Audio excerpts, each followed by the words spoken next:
Sorry, I'm 2 minutes late. Vintage Story was taking forever to load because I am running like an irresponsible amount of mods.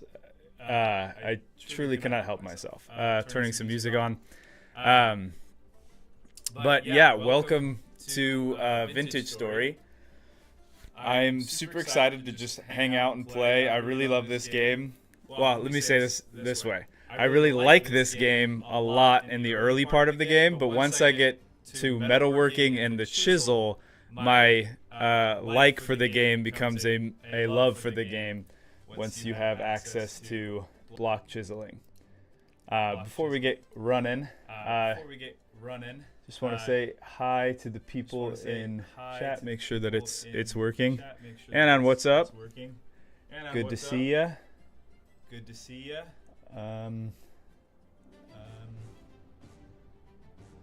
Let me know if the music is too loud. I'm trying to run with some of the music that we had in the Vintage Story video, but we'll see.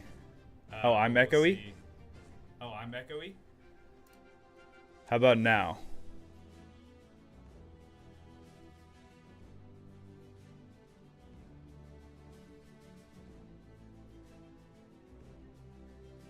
Wait, what's up with Swift's latest business idea? Not to be rude, but he could have dressed up a bit more formal.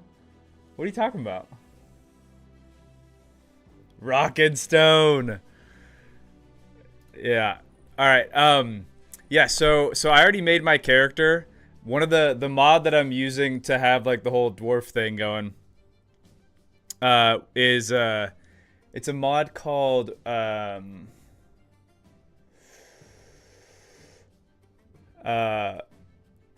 racial equality. It adds orcs, elves, goblins, dwarves, and humans. I've also always been partial to dwarves, and so I thought that would be fun to get into. And I've added a couple armor mods too that are like dwarven armor things, but it's gonna be a minute before you can get into that. But here we are. This is the starting area. I'll turn the sound back on. The weather sound sometimes can be like so grating in my ears that I kind of have to keep it down a bit in order to be able to think. When Rick and I were playing on that server, we settled in a place that it rained like all the time, and it drove me absolutely nuts. Oh hey, that is pretty sweet. Oh, I wanted to show you guys the guy. So here's if you've played Vintage Story before, you know your character is about like 2 blocks tall, but here's our glorious dwarven figure. So but we ended up starting pretty close to some reeds. Here's the map of where we are, starting area. So I think I'll probably head over here to look for native copper, because it'll probably be easier to see it over there without the grass. And then we'll kind of get going. Swift uploaded a YouTube video? Really?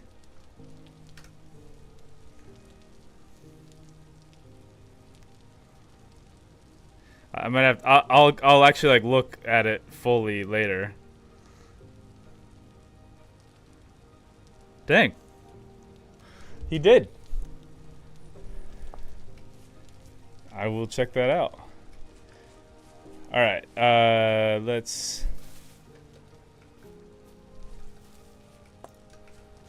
get some stuff here, and let's build our knife. I will try to call out mods as I get to them. Again, running just so many. Admittedly, a lot of them are like world gen stuff, like adds more animals, adds more like biomes and stuff like that.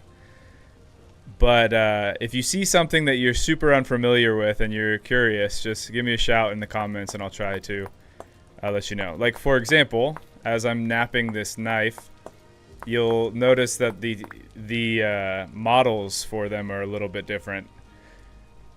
I don't know exactly why the mod author for Toolsmith decided to change what they look like than from the vanilla one, but either way, the Toolsmith is a mod that changes like how you set up your tools to give you more customization in your tools.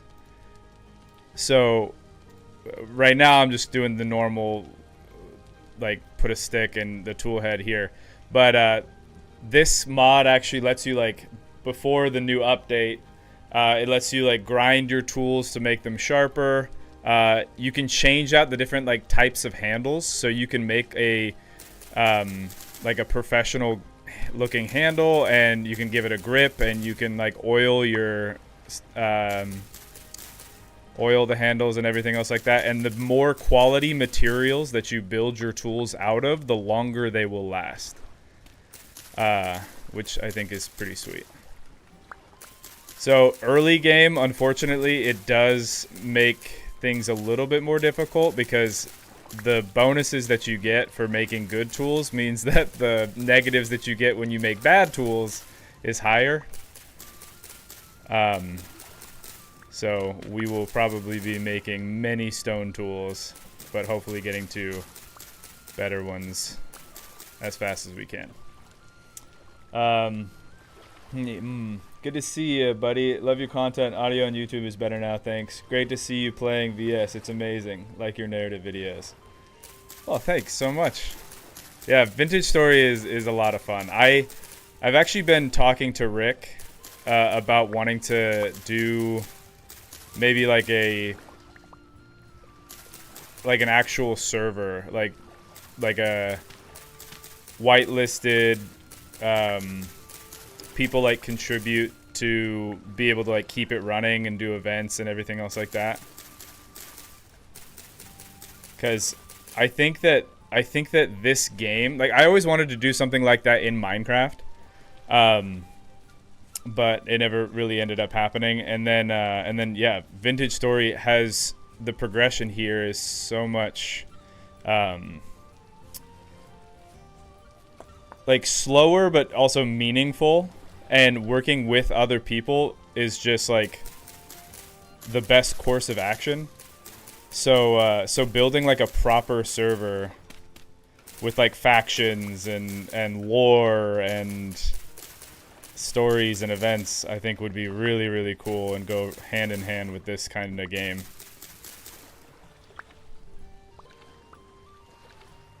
I just have to kind of figure out like what that would look like, but I do think it would be a fun thing to do.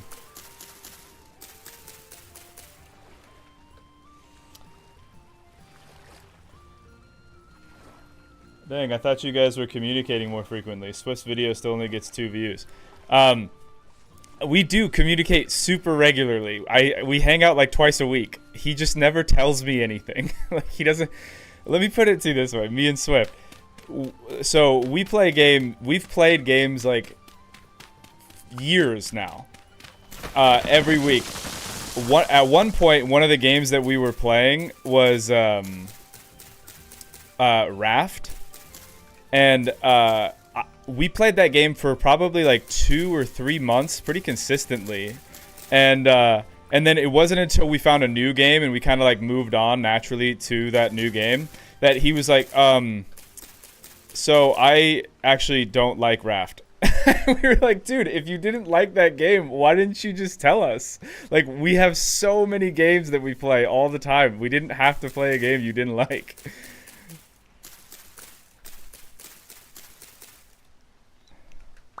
It's pretty funny. He's just one of those people that doesn't want to be inconvenient at all.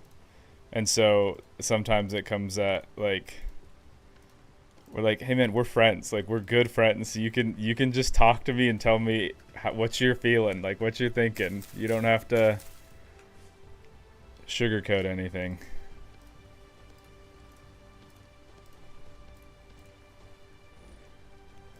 Okay, I need to build a fire because we are immediately so cold. Probably because it's raining.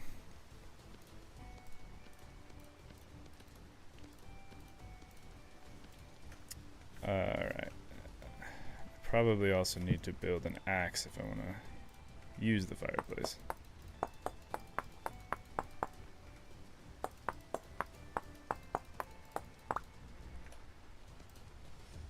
I need another stick. There we go. Stick acquired. And now axe acquired.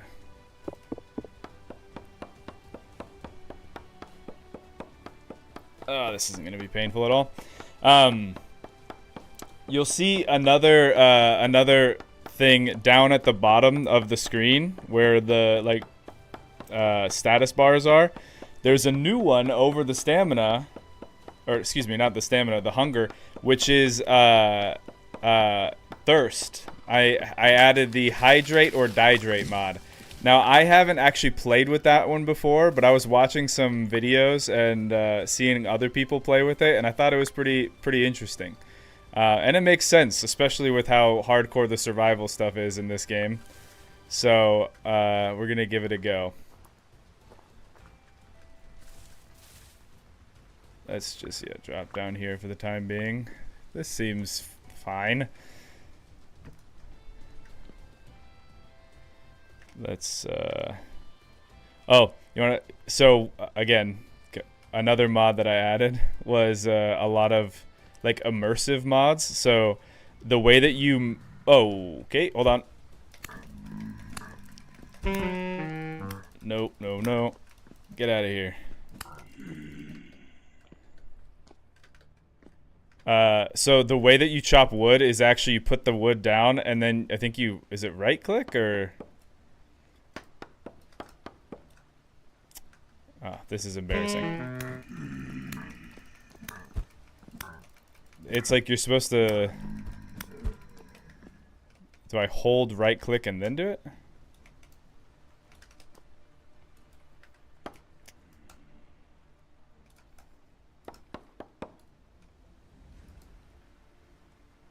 Oh, wait.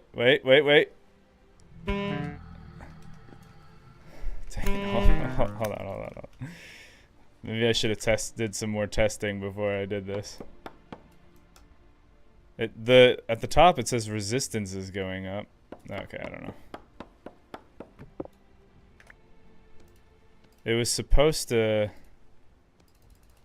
maybe I accidentally disabled it or something.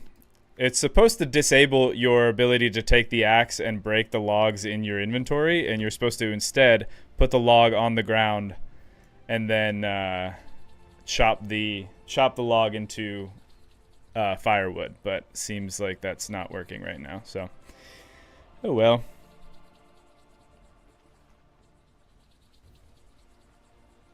By the way, with Toolsmith, you can use grass or reeds as binding materials for the tools so they last a little bit longer. Use sticks and offhand and the tool head and the main hand. Right click to combine.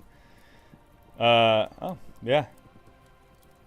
Then use binding and offhand and right click again. So that's really great to know. I thought that I had to wait. Every time I've played with Toolsmith, I've always waited until I actually got like the bench to do the bindings and things. So that is really useful information. Thank you. All right. Well, let's get warm here. Look at our dude. The dude. Yeah. What are some of the other ones? We got just so many. One of them is a. I forget the name of it, but it's one of the like leveling up ones. It doesn't give you points to level up, but essentially the way it works is the more you do a thing, like walking, right? The more you do a thing, the better you get at that thing. I wanted to look into X skills, but I think it's pretty outdated right now, at least from my research. So I didn't want to mess with that, especially because if it's outdated and it's because it's like such a big mod. I didn't want it to clash with like all the other ones that I have, so I just decided to go for a more simplistic kind of leveling system, where the more you do a thing, the better you get at the thing, and it's kind of minimalist. But I do like the idea that the longer you survive and you play a character, like you kind of get better at stuff. Um, X skills is a bit too grindy for my taste. Yeah. Oh. Okay, I think that fireplace was fun. I think it's time to go out into the thing again. No. Oh yes, and because I am friends with Rick, I of course am doing gravity on blocks again because, you know, masochism is good for YouTube. Okay, let's get out of here.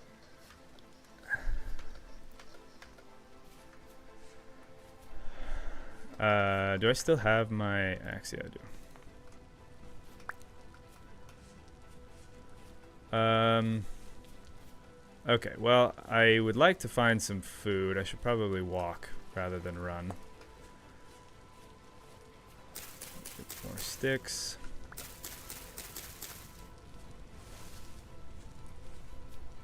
There's that ruin from the thumbnail. I actually didn't go inside. I just, when I spawned, I like spawned pretty close to this, and I was like, oh, beautiful, perfect for a thumbnail. And then I grabbed that picture and didn't really do anything with it. So let's see if there's anything good in there.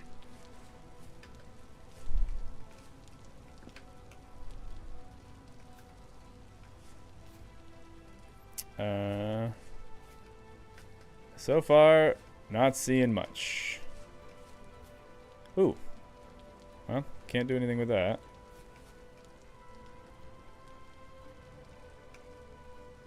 It's not a... yeah, not a lever or anything.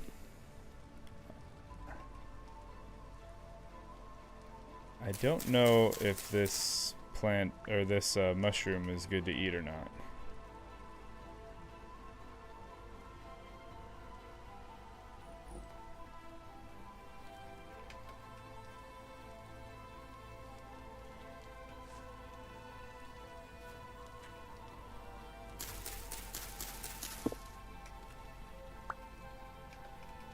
Oh.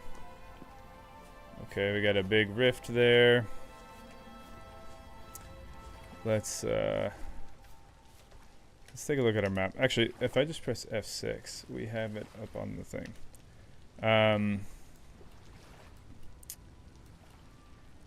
Alright. It looks like there are some traders over here. This might be like a little ruined village thing. I'm gonna head over this way, see if I can find some plants along the way to eat. And then I might build a bed and just sleep in one of these ruins tonight.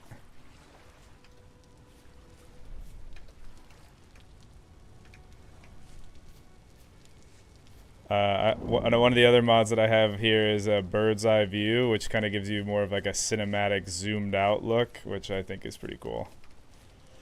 I think the mod author said that this one is specifically for people that play without maps, so you can at least kind of get a lay of the land.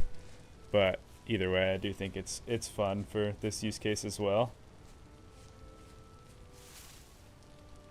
No way, that is basalt. Is there obsidian nearby? That means super stone age tools. You know what? I thought I did see obsidian, like right here.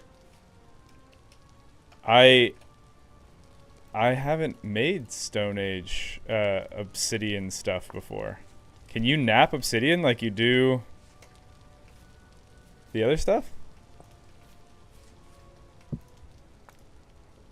How do you get super stone age tools? Now I am intrigued.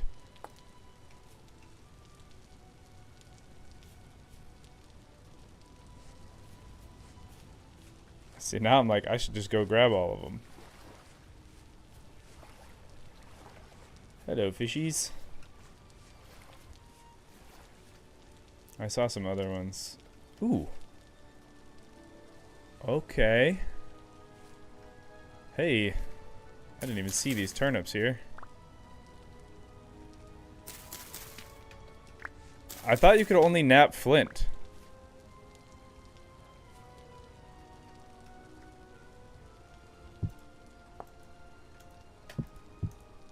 Oh. Okay. I was wrong. I did not know that that was a thing. Yeah, I have never napped anything other than flint. Huh. Learn something new every day. Well, thank you for the advice. That's awesome.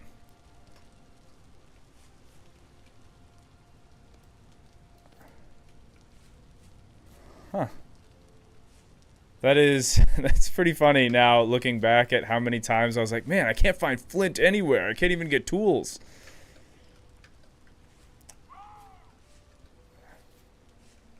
Okay, well now I want more. There's some obsidian. There's some obsidian.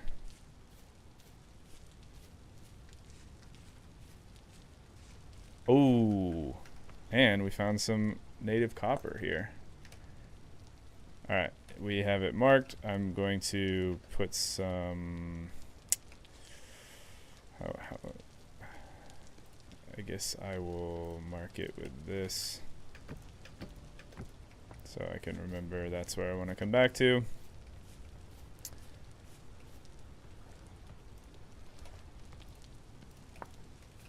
I think I just need to kind of get out of the rain here, and I'd just like to find some berries if I can.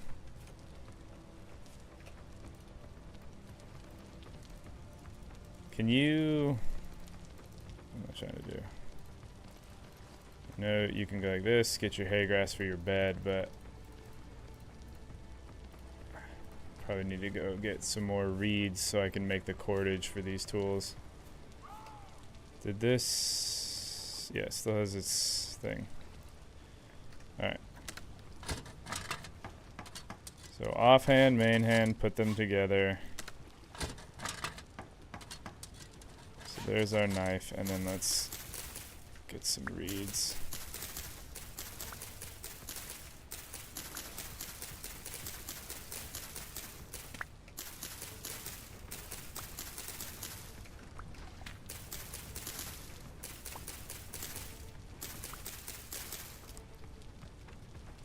Okay. There we go. And so we're saying that with Toolsmith, I can just put it in the offhand and the main hand, and I can bind them together with the right click? Or should I put this in the offhand? No.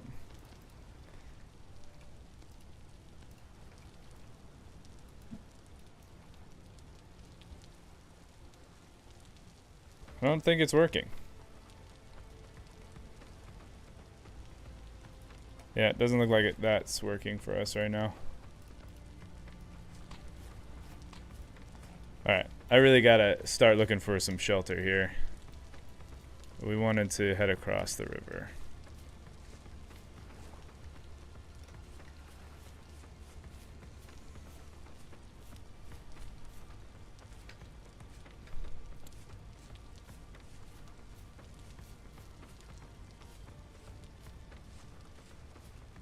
I guess I probably could just hold up maybe in...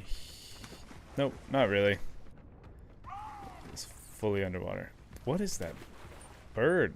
Oh, is that a dead fish that I can have? Oh, well, thank you.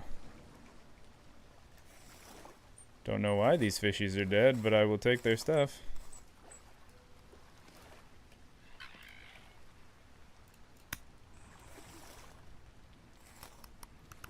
Oh, no, no, no.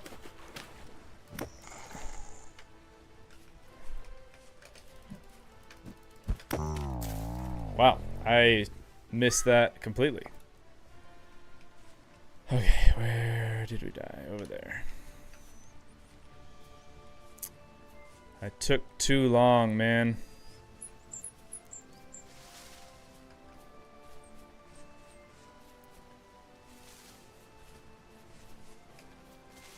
But I will pick up obsidian as I find it on the way.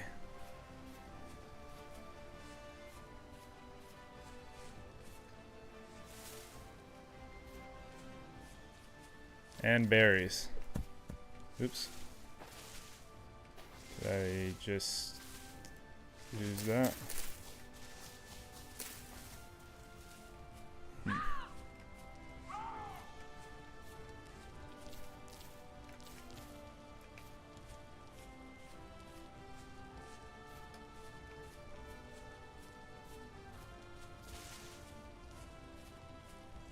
Oh, look, a little raccoon.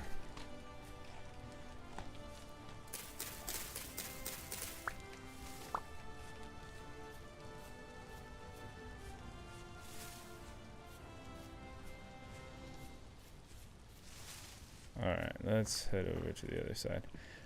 Hold on. I wanted to do like the fantasy music and stuff, but I feel like the fantasy music is kind of meant to be more intentional with soundtrack stuff. It doesn't feel like it's doing great with just hanging out. So let's go back to what I was rolling with the other day. Just kind of chill, hang, background music. I might have to just like put together a playlist.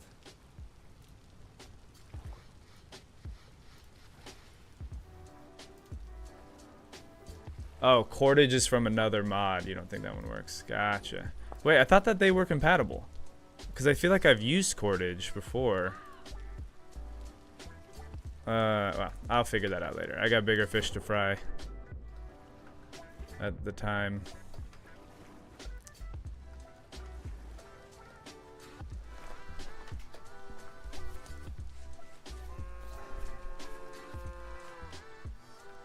What? I will say, one thing about playing as a dwarf right now, you can't hardly see over the bushes. So I gotta zoom out.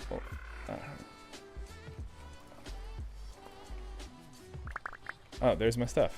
Sweet. Cool.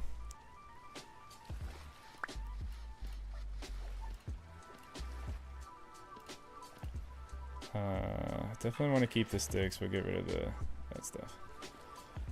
And we can combine that. Yeah, that'll do for now. It was mainly the baskets that I was after.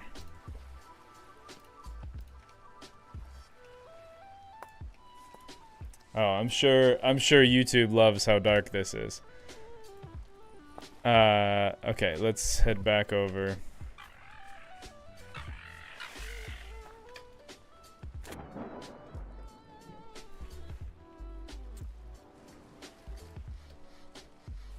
I guess I could just take a second to build a torch here. Is it? Yeah. There we go. Let's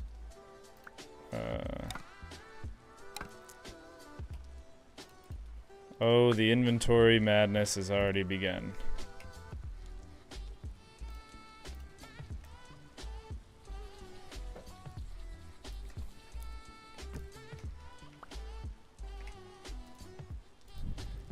The problem is it's raining right now, so there's a good chance my torch just goes out here in a second, but we'll see what we can do. All right, I don't really want to sprint because I don't want to use the very little food that I have.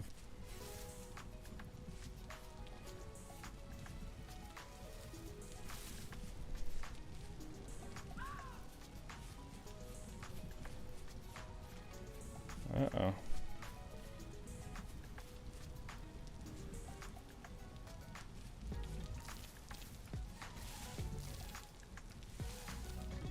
Yeah, I'll read chat here in a minute. I'm just gotta get somewhere where I'm relatively safe and hopefully we can sleep through the night.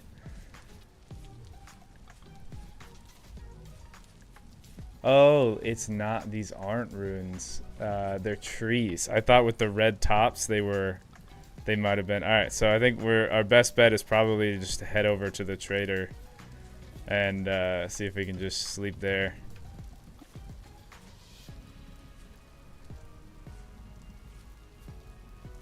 I mean, I could just dig a pit and live in the hole in the ground for the evening, but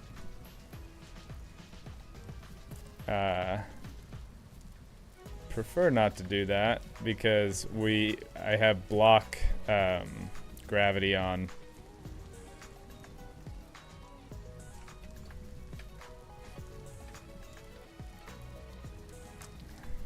So it'd be a little bit of a process to like clear a spot and then get the rammed earth and then build the thing. What is that?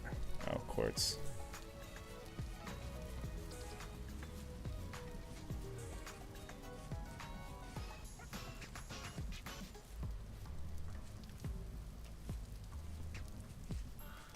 Or, nope. Nope.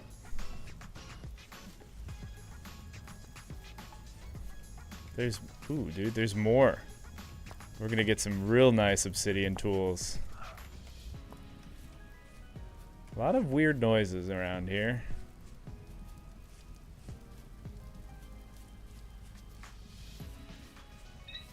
Cool.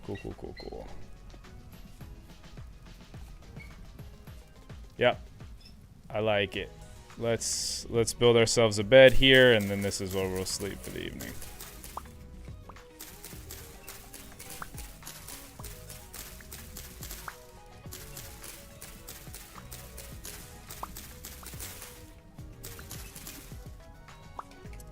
Sweet. Need a little bit more.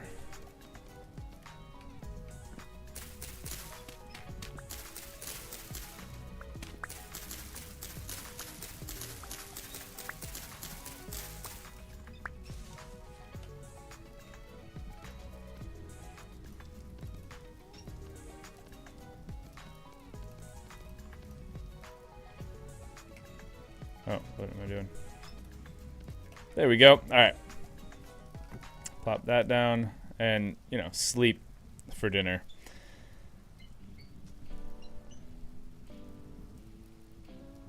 I probably should have put my torch away.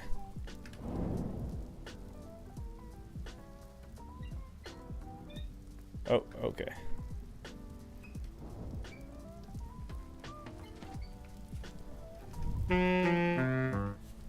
We are hungry. Let's eat some berries and let's see what people are saying. Quarters from Nether. Just wondering what happened to the No Suit Survival series. I've talked about this in other ones. I'm not going to go super in detail. Basically, people stopped watching it. Like, you know, it was cool. I had fun, but we had been doing that project for a very long time. And the more videos I put out, the less people watched them. And so it just kind of seemed like, okay, well, you know, it just kind of ends. I was hoping to catch you playing this. Looks like a fresh start. Yeah, we just started the Rogue, bro. Yeah, just starting out here. Having some fun. It looks like we got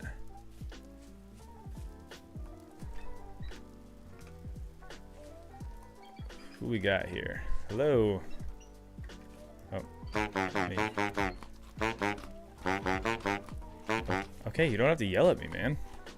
Goodness. What do we got? Agriculture supplier. Haven't seen you around here before. Did you just wake up? I think so. Well, good morning to ya. Name's McCrae. I roam around these parts, finding and trading what I can. Got anything to trade? Okay. Alright. I'm gonna need you to chill out, McCrae. You can buy compost, bread, and stuff. Well, theoretically, I could buy if I had stuff to sell, which doesn't seem like I do. Yep.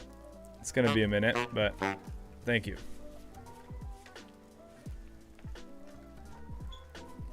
It's funny because I'm literally watching Splitsy and Shaq's VOD from when they played the other day. You're just refreshing and you popped up.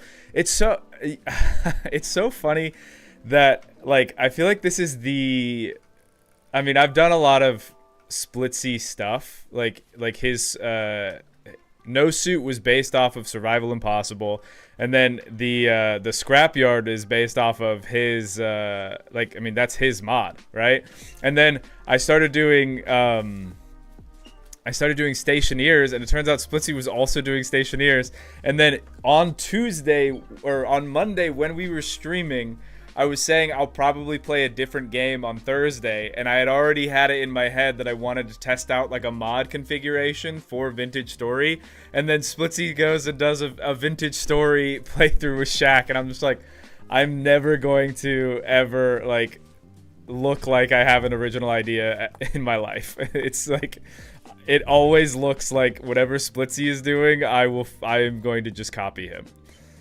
Which, granted, like he comes up with good ideas, so it wouldn't be a bad strategy, but it's just is not actually what's happening. Ugh, it's so funny. Hey TNT Craft, what's up, man? Yeah, it's just. The other funny thing is like especially because that's happened so often.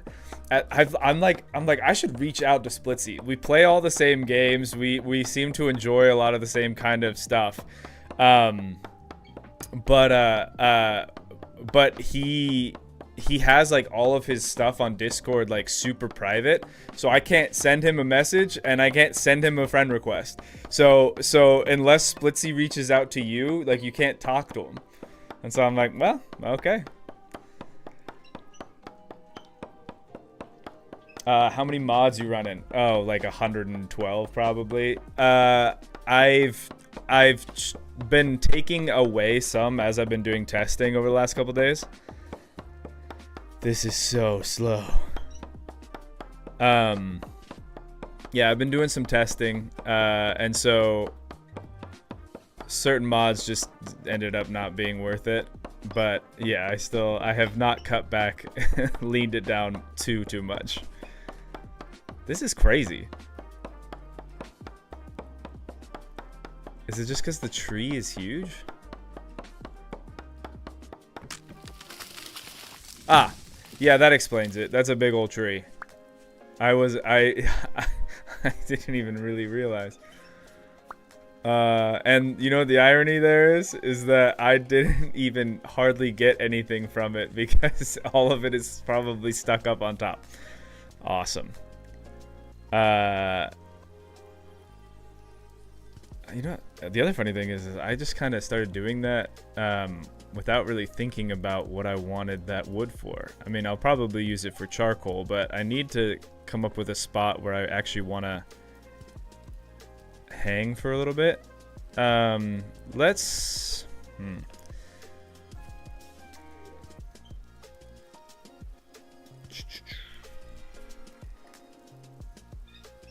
The rainfall in this area is low, and yet I've only experienced rain.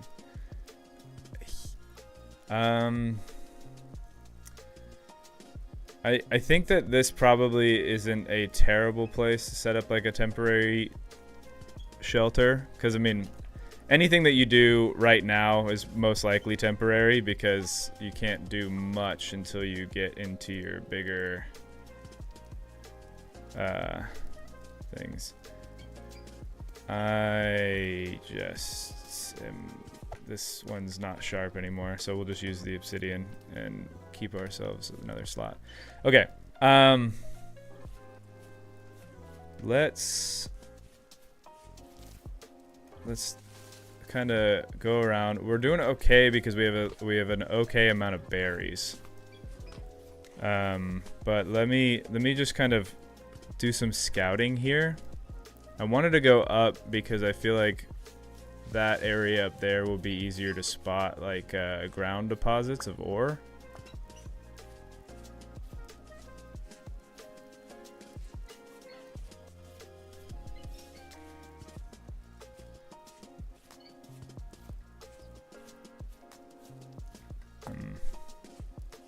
Hey, like that.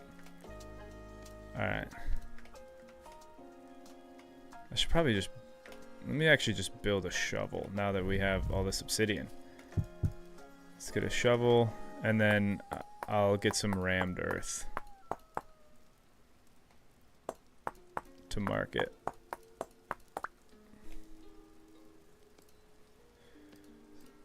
We were also saying that you could carve your firewood into a crude handle, so we'll do that as well.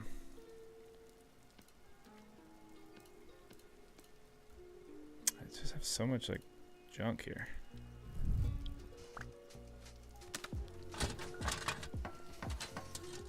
That tree is massive. Yeah, that thing. I was not really expecting that.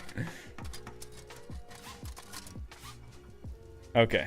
All right. We have our shovel. I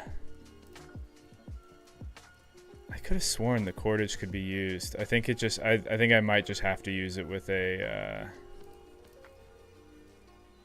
thing. I guess this just. Yeah.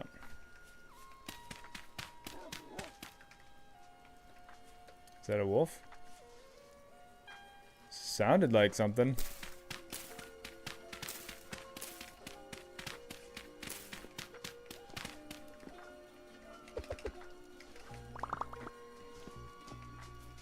All right. There we go. Get some packed dirt. Learned that lesson the hard way. Alright, and then we will grab this.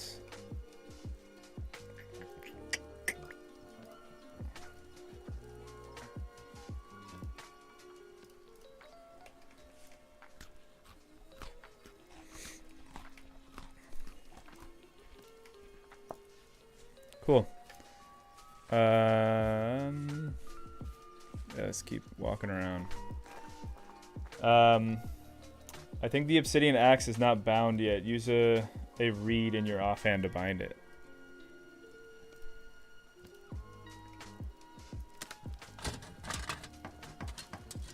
Huh. You were right. I should have never doubted.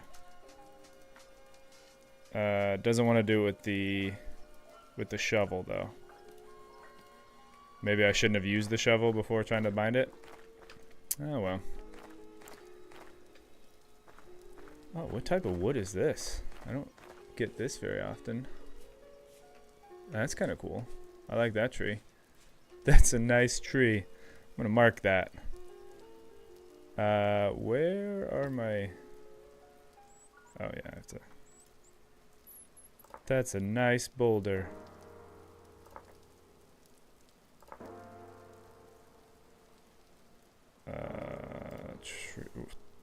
Tree. I don't remember what the name of it was. Cool tree.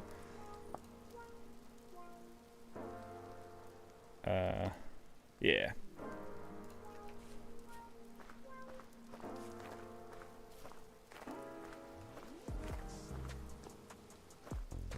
Chat knows best. Hey, great minds think alike. Oh, was that in was that in reference to the splitsy thing? Yeah, I just like, you know, I have one of those. I have a brain that likes to tell me that I'm doing things wrong all the time, and so every time that like I end up having a plan and it being like specifically the Stationeers thing and now the Vintage Story thing, it's like neither of those were based off of Splitsy. But because I had done stuff like of his before, that's just what it automatically looks like. And so in my brain, I'm convinced that Splitsy hates me. And I'm like, oh no.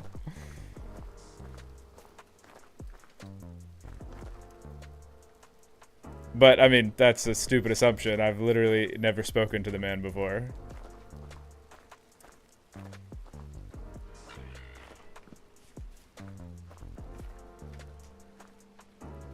First right click only combines handle and tool head. Second time you can bind it. I think they're already bound together.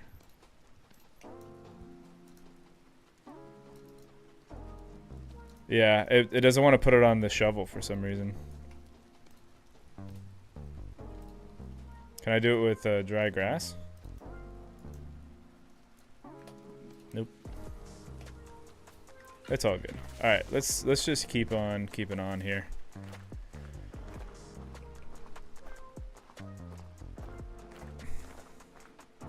Oh, you know what? I think I mean, guys, this is we're doing a dwarven challenge. I think that the best course of action is we're gonna build a little. We can't mine into the wall yet, but we'll build like a little entrance over there. Nailed it first try. And we'll kind of hang out in this mountain. Mav, you excited for the fishing mechanics? Absolutely, I am. Okay. Very excited for the fishing mechanics. Very excited for their grinding. Yeah, just all the stuff that they got going on.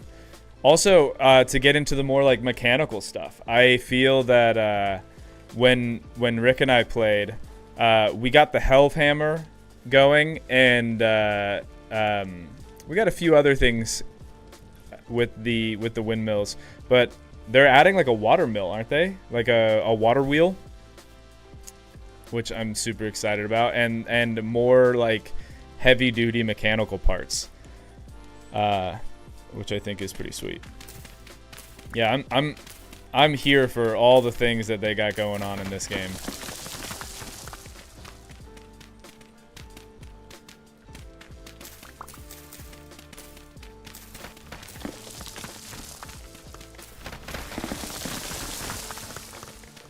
Oh, the glorious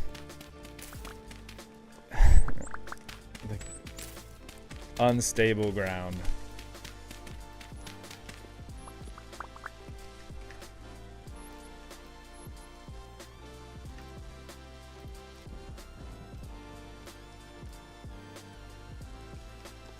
I'm just gonna toss that.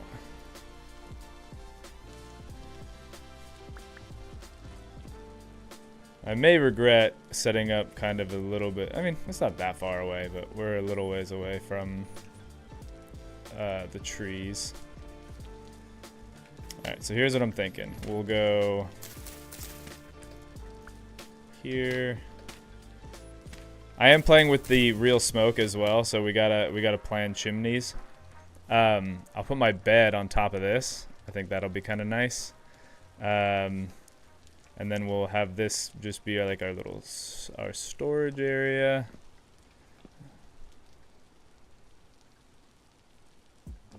Or maybe this can be like storage. I mean, let's be real. Beginning of the game, any ground is storage. I know you can make like reed chests and stuff, but well, I mean, not but. We will definitely be building reed chests soon.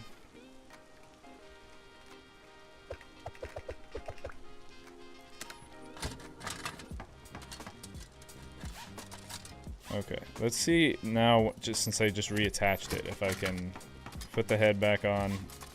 Oh, and I bound it with a cord. Yeah.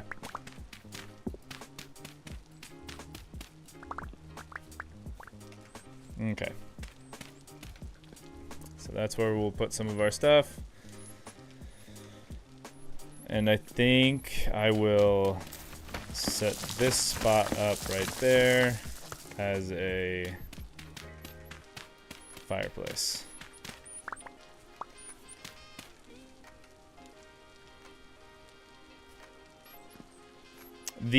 I'd love to, if anyone else has played with the real smoke mod. Anyone else know like a good way to balance between keeping an open spot for your chimney and then also being able to close off a room? Because that's something that I feel like are in direct contradiction of each other.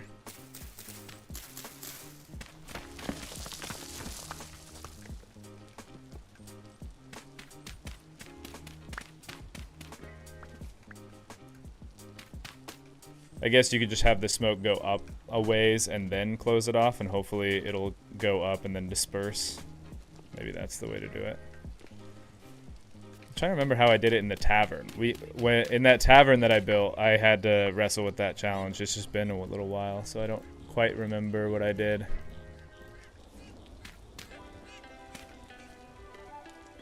But then again, that tavern was so big, I actually don't even remember if it technically counted as a room, because I think your maximum room size is smaller than what I had.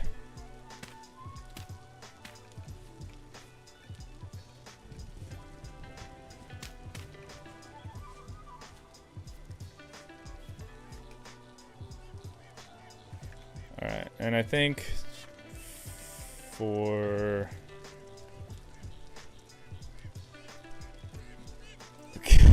What animal is that? What is that?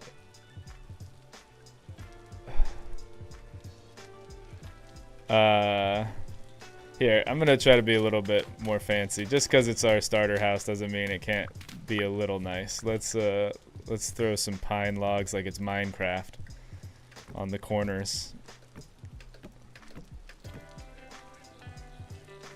I don't know what animal that is. It just sounds like a panic attack. Is that animal right now?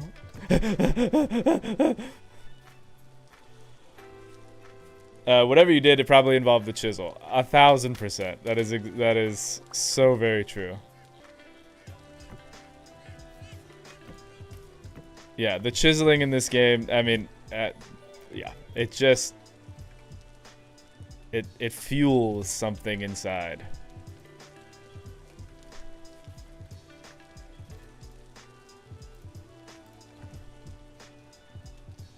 Okay, let's grab some. Actually, hold on. What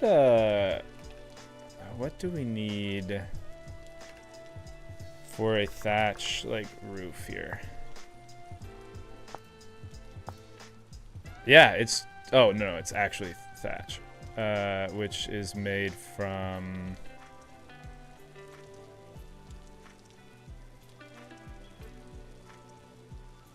there's a lot of things it could be made from. Leaves,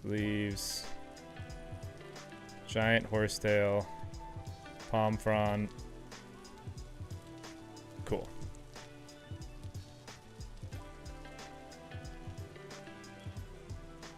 Tool, common reed, kangaroo grass.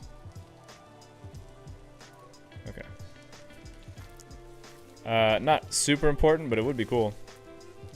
Let's, how do we make a reed basket?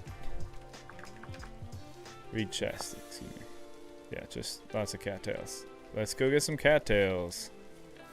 Oh, is this actually tool right here? This is the thatch we need? Oh, great. Awesome. That's pretty funny.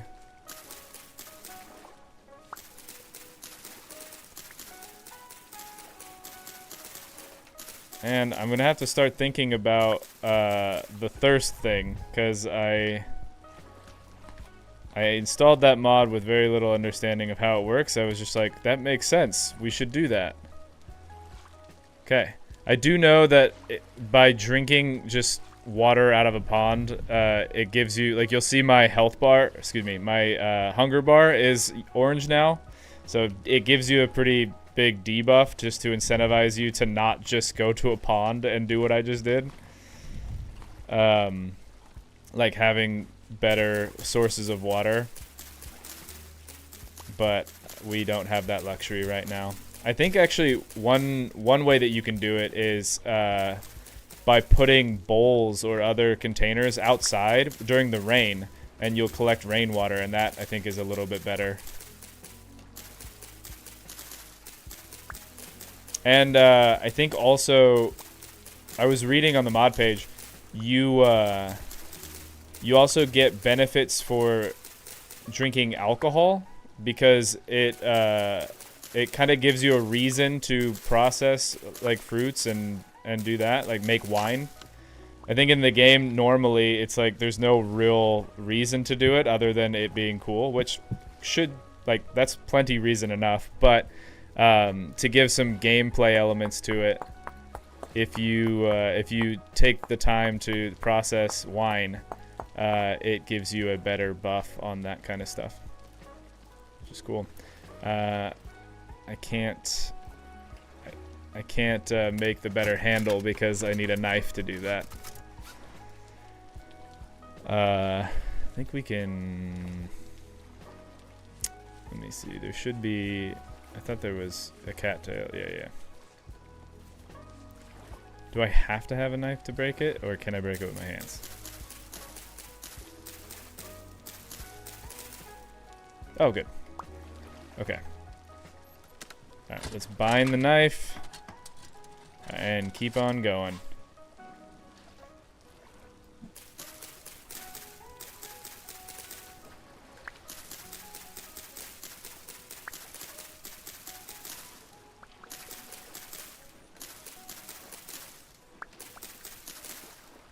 Alright, so the plan right now is we're going to try to get ourselves set up with a base here that will operate as our headquarters for the time being.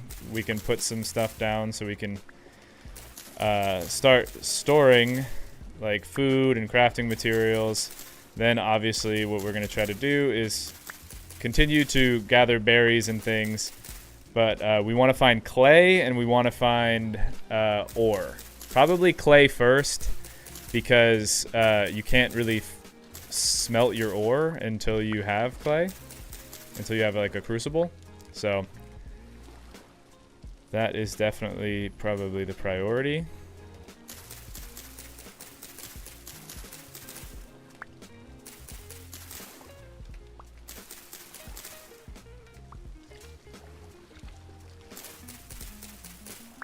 I'm just going to grab enough of these to make a reed chest. I know a lot of the stuff that I have can be stored on the ground, but there's also some of it that can't. So just be nice to have. Plus, we're also getting thatch that we can turn into our roof.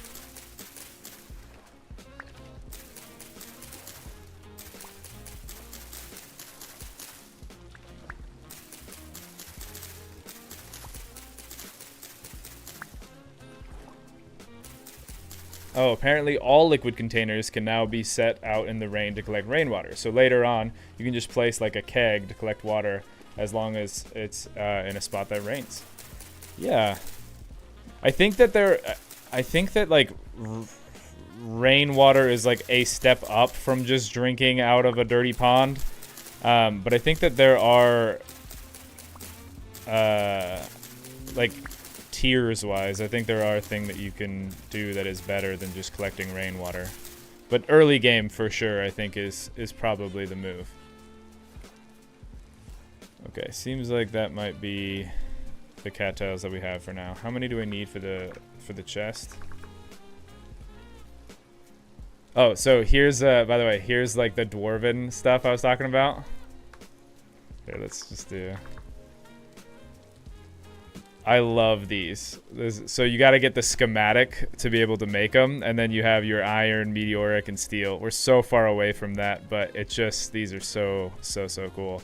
Like, I love the helmets. So rad. So yeah, we're going full Gimli. I totally forgot what I was doing.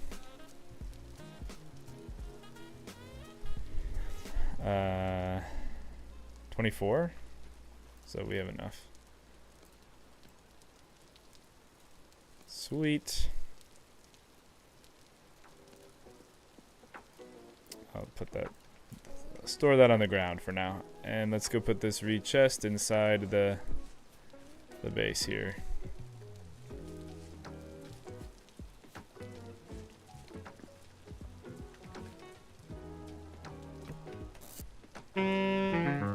Yep. Okay, let's eat something.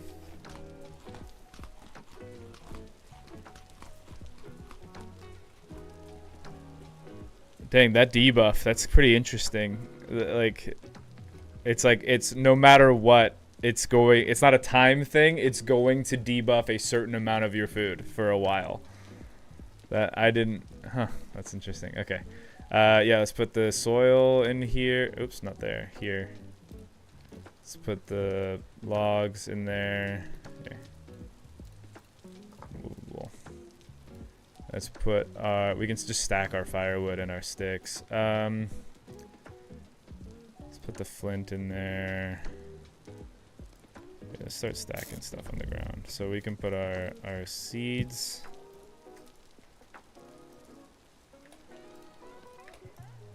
I know that you can, there we go.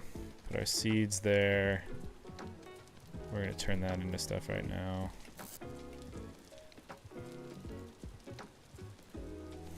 It's just easier to have this stuff around. Okay, we will, here, let's take this and, you know what? I'm going to make our floor rammed earth so that way we don't have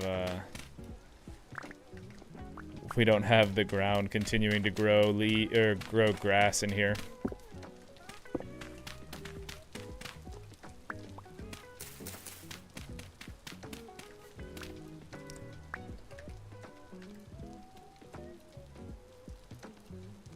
Just out of curiosity, does anyone has anyone heard of the show Alone?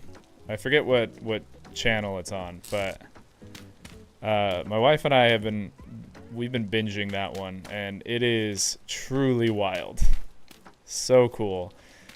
It's always so funny when I watch like those kinds of shows too, because I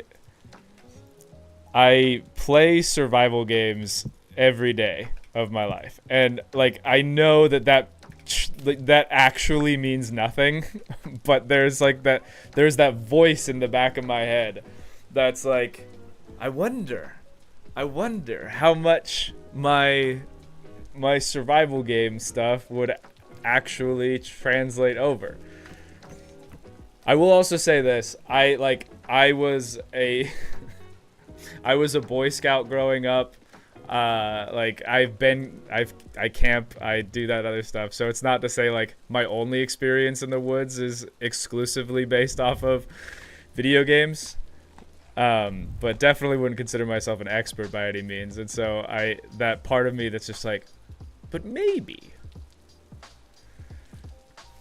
Yeah.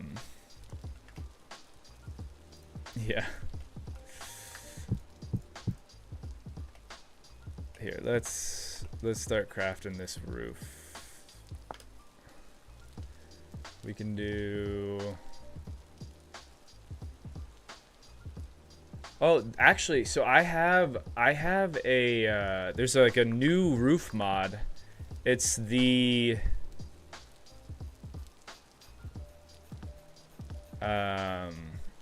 it's like the successor of One Roof, which is what we used when like I built the forge to get that like kind of lower slant. Let me see if I can find it.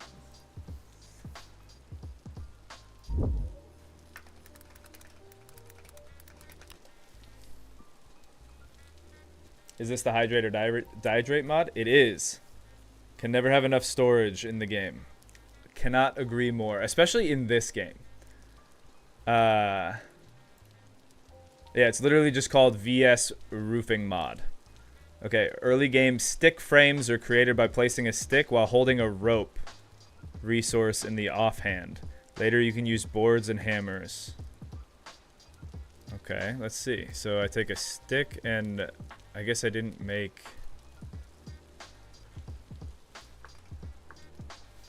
VS Roofing Mod. Okay, so like you can do cattail, you can do papyrus. Okay, flax fibers, cattail, and papyrus. Okay, always needing more cattails. And a stick, and then we can construct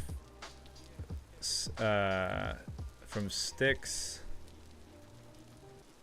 Well, I just spent all that time gathering thatch, so I'm just gonna do the thatch roof, but we can look into that a little bit later. So we just want 2 and 2.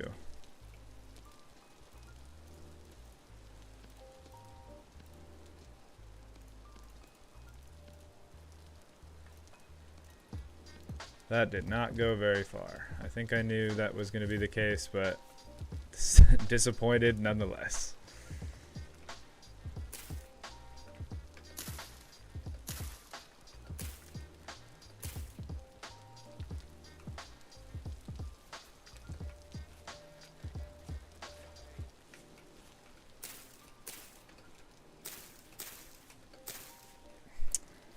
It's rough out here, man.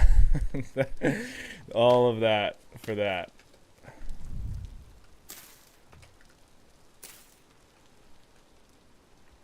Well, cool. And I would want to do an overhang, but like, yeah, we'll get there. It is only day 2, and we do have a lot of tool over there still. It's gonna take time. I guess I did have cattails. Let's just see what it's like. And oh, no, that's not bad. I mean, if it's just sticks and okay, what if I do that? Yeah, that's pretty nice.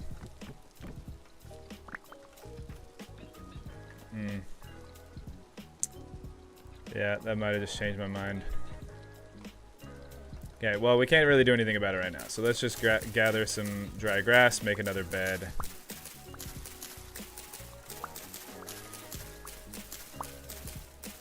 I also am gonna close off the door. I think we're still, yeah, rift activity right now is low, so I don't think I have to worry too much about dubious demon creatures.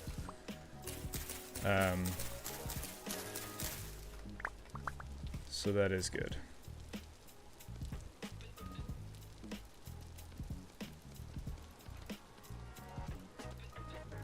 There's our bed. How do I make a door? Actually, let's be real. The only door that I can make right now is the really bad one, and this is so frustrating to deal with because they break constantly. It would be better. It's just so much better to have a dirt door than have one of those bad doors. Like, there's no mechanical in-game reason that a door, like, helps you more than just being there.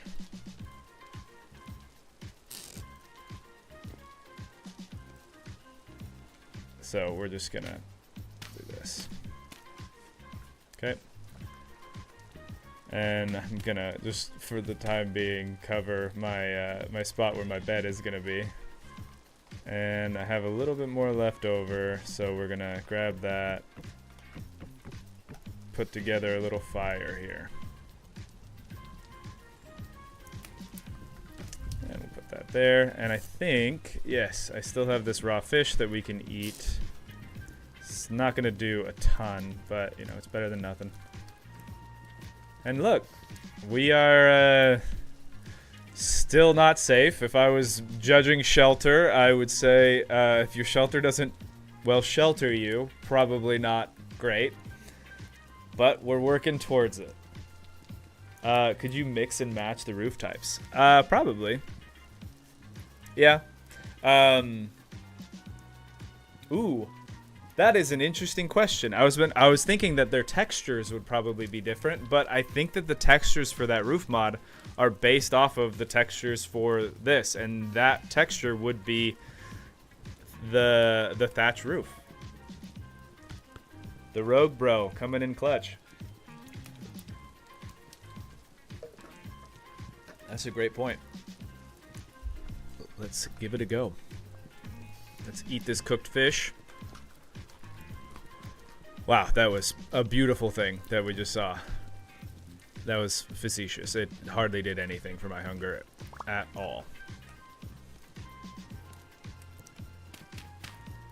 Well, let's just test it really fast, and then we can see. So I put that there, and then use... Wait, you don't use... Do you use thatch on it? No? What do we do? Hold on. VS roofing mod. Okay, so first you create the frames, and then to add roof material, hold the required item / blocked, and then press the right mouse button while holding control on the frame. for thatch, you can use 4 dry grass or thatch. Okay, so then it says missing material for construction. Let's try the dry grass route then. Ah, yep. Cool. That is what we will do then. I also like that it gives you the option of doing dry grass or thatch, so because dry grass is much more abundant. All right, let's throw that in the offhand, and let's get this going here.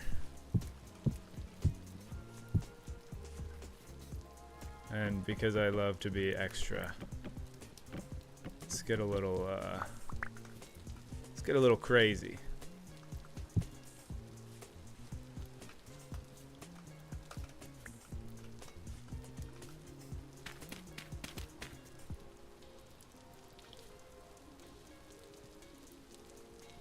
I guess I did. It's silly to have a double door on a dirt house. Let's just do that. No, this way, yeah. Okay, and then we will have this come out like that and like that.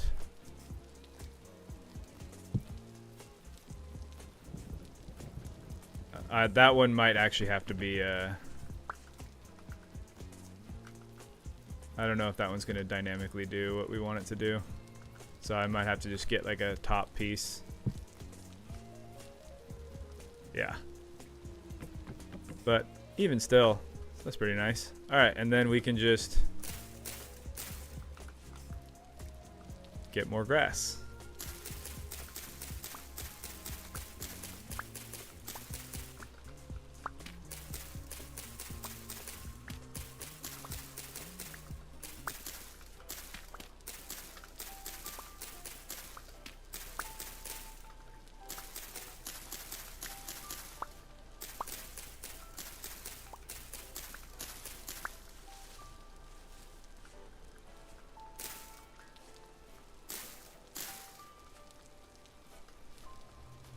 Nice. We're getting there. Okay. There's a hole in your roof. There does seem to be a hole in my roof. For your chimney too, was looking at the smoke mod. Looks like smoke can pass through cobblestone. Interesting. IDK how I got here, but I'll stay GM chat. Double wide mansion dirt house peak. Well, welcome. Yeah. The dirt mansion. This is cool. If your house was one wider, you could have just brought both sides to a peak. That is true. There is like a hold on. There is a thatch roof ridge right here. I just need more thatch, and then we can do it. Super easy. Let me just sleep through the night here, and then we'll get that going tomorrow.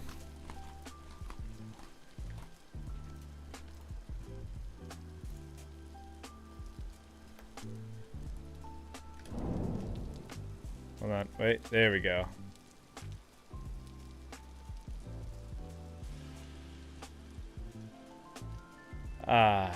Morning. Cool.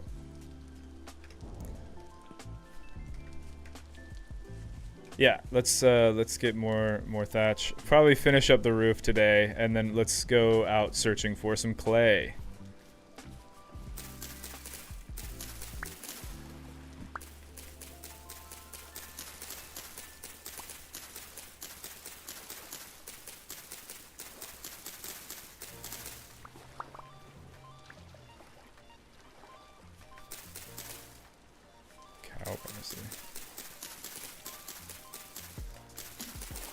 Yeah, because especially with the hydrate or dehydrate mod, fortunately where we are I think is relatively cold. The hotter of a place that you're in, the worse that mod gets for you. But yeah, it'd be nice if we could start collecting rainwater, especially because even though it says, oh, rainfall apparently on this side of the of the river is common. Great, love it.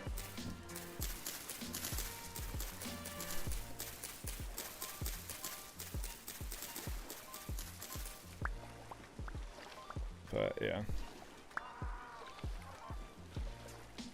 Okay, and then let's also just get some more of this grass.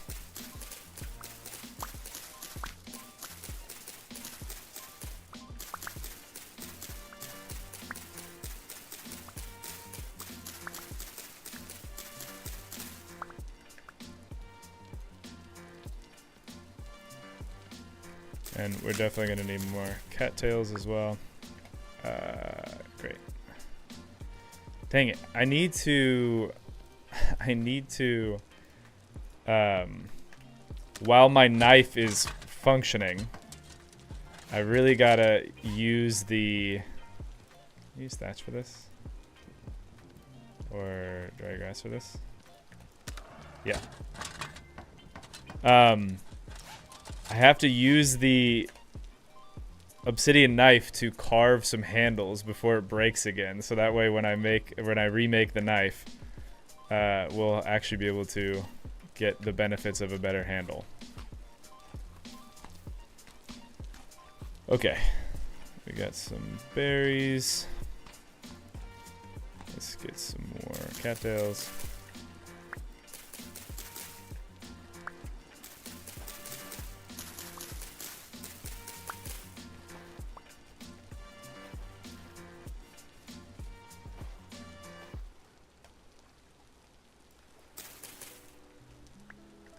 Okay.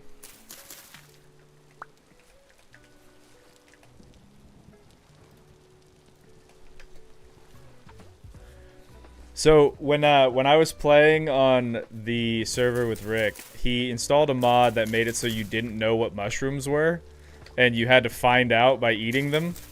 And so that was my main experience with mushroom identification. You had to find out. So in the normal way of doing it, will it tell you if it's poisonous, or is it still a you need to find out?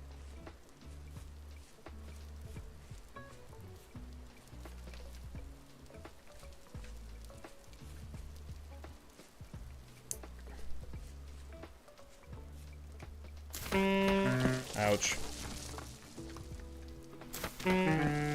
Ouch again.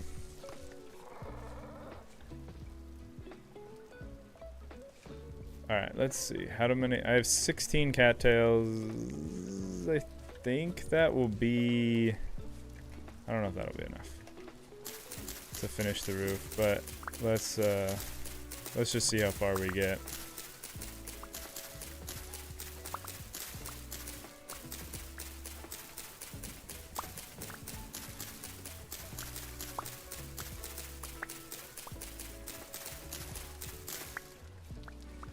My friend installed that when I first played too. I'm so thankful. I know quite a few varieties of mushrooms, so I was mostly safe. Yeah, it's to like not know and then just be like, this is just unknown mushroom. The other thing is that I will admit on that server, my primary job was smithing and building. So when it came to cooking, that was mostly handled by Rick or Luggy. I didn't really mess around with the mushrooms.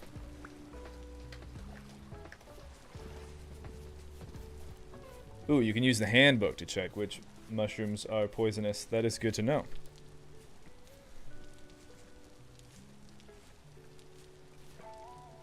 Oh, dude. I didn't even realize this was flax.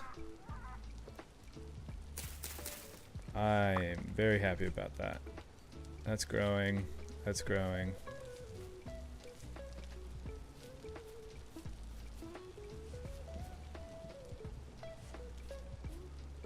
Cool. Wow. That's pretty lucky.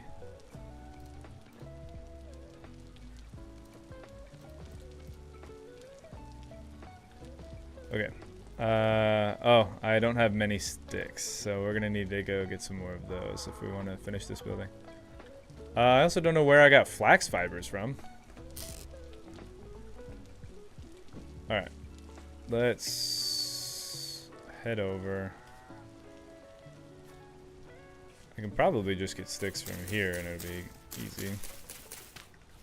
Oh look, a little wolf. Not one of the big scary ones. These little guys are not quite as hostile.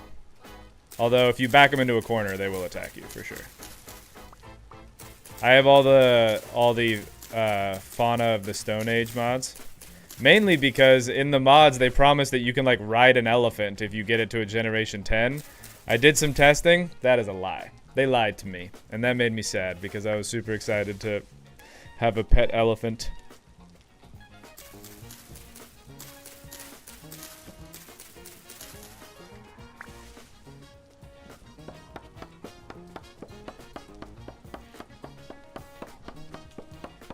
I of course do also have the pet AI mod. If I can have a dog in a game, I will do it. I don't have the yard. At least that's what my wife tells me. We don't have the yard to get a dog, and so until that day comes, I will have to get my pupper needs in video games.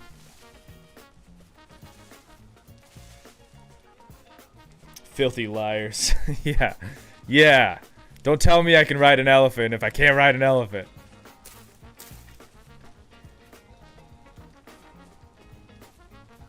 Okay. Now let's set these up. So that's going to need that other block. This is going to be packed dirt.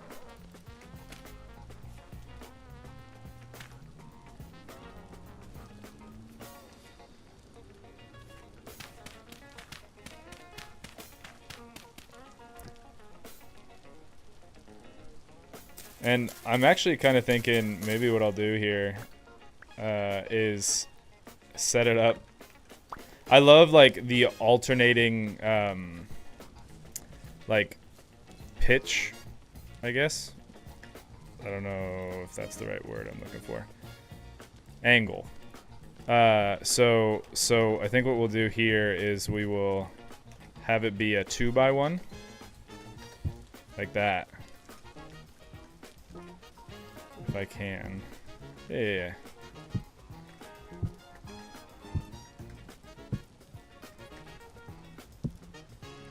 Cool.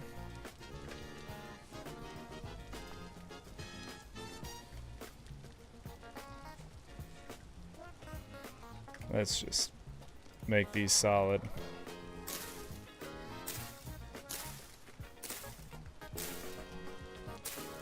This is a cool mod. I really like this one. Oh, not what I meant to do, but that's very cool. I wonder if I can do that on the roof.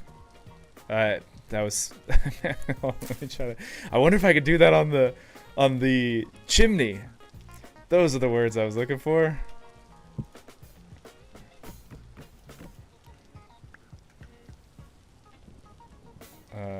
Here, I might have to.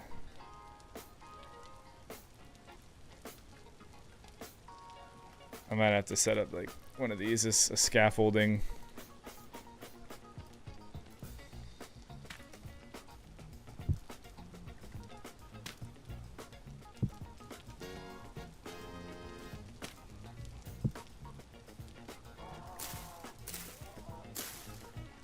Sweet.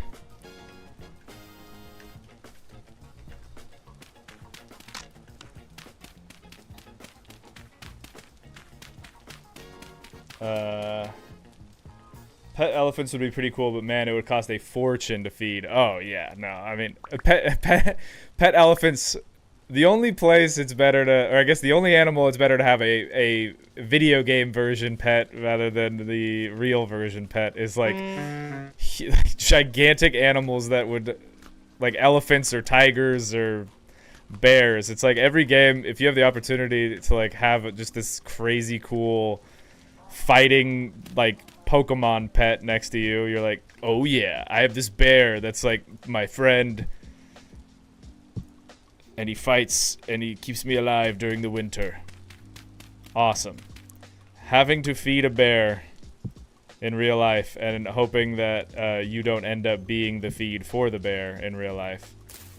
Much more stressful. So, yes, similarly with the elephant.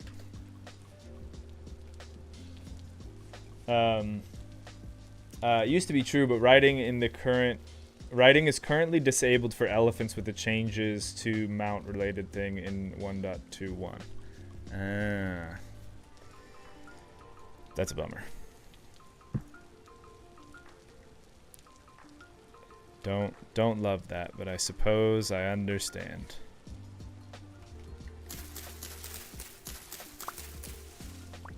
I mean, I want to be careful with what I say here because I actually have a when I go on to these like mod pages, because I love mods. I think they're so cool. I love that like the community cares enough about a game that they want to like add to it. And a lot of these people do it for free. Like I think the vast majority of mods are free. I mean, all the ones that I use are. And so whenever I go on there and I read people's comments on these mods that are just like telling them what to do, I'm like, everyone needs to back off. This person is doing this for you for free, and you clearly like this mod enough that you're coming here and making comments on like ways like if you have like bugs or like if you have like feature requests, that's fine. But some people get in those comments as if like they are somehow owed like changes to this mod because they tried it and they want something different. So like I mean, what I said earlier about the like not being able to ride elephants, it is a bummer, but also I'm not like gonna go into the comments of that thing and be like, excuse me, in the description it says that you can ride these elephants and you in fact absolutely cannot, and I am personally offended. But that being said, I do think all of that to be said, the jaunt mod is like a mod that somebody else made that is supposed to be able to be used to let other, like the Draconis mod uses it. They have an elk compatibility mod with it. It's supposed to be used to make it easier. What is that noise? It sounds big. I don't know if I should go towards it.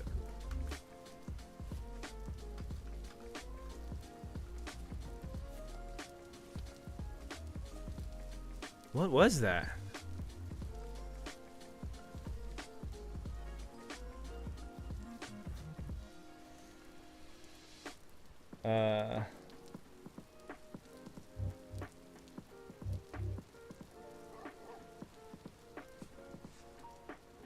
Different roof pitches make sense. Yeah, man, RimWorld mods. Some of the comments on those are brutal. People are terrible. Yeah, dude.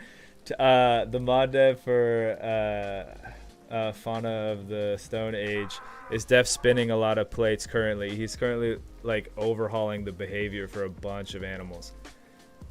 Yeah.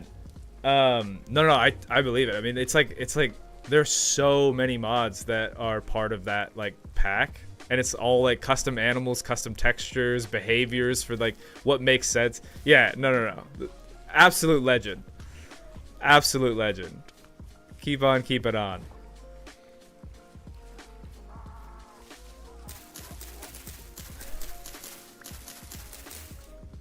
Yeah, especially like for stuff like that, like and I think another one is I think Salty is one that has like freaking like 40 mods for the game, where it's like ranges from like quality of life to like immersion mods to all sorts of other stuff. Like I appreciate that the work is for free. But like there's also a part of me that's like, you're putting a lot of time and effort into it, and I feel like definitely deserve some kickback.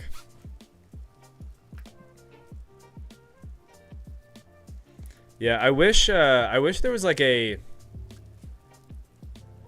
I wish there was like a website where you could post your mods, and it's almost like YouTube, where the people who get the mods can get the mods for free. The people who submit the mods can submit the mods and have it hosted on the site.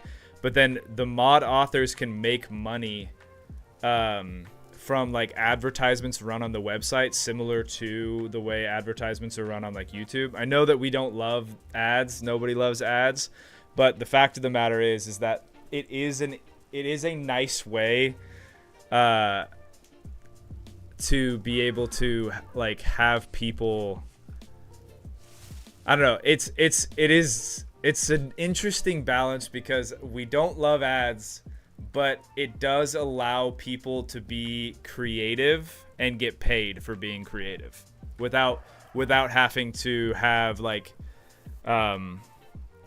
everybody like pay for a thing, which unfortunately is just not how it works. Like there's so many free mods out there, and that's kind of just been the modding community for a long time, and it's great because of it. But like you're not just gonna automatically be able to change that kind of behavior. But I do wish that there was a way, and that might be one, that these people that work so hard to create these awesome things could actually get some money. I am totally sidetracked on what I'm supposed to be doing, and so I think I have enough sticks and enough cattails.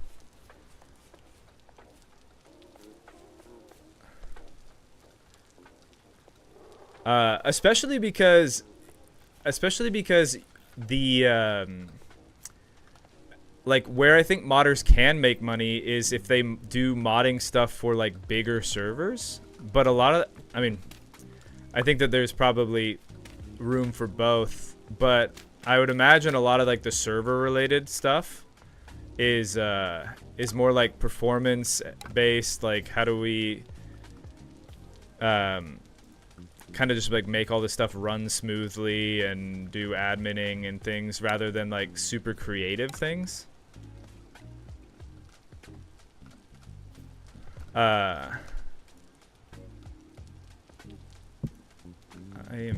There we go. But admittedly, that is what I just said was mostly a guess, because I am not a I am myself not a big modder. I would like to be. I started playing Hytale specifically for the purpose of learning how to mod, because their modding tools are like super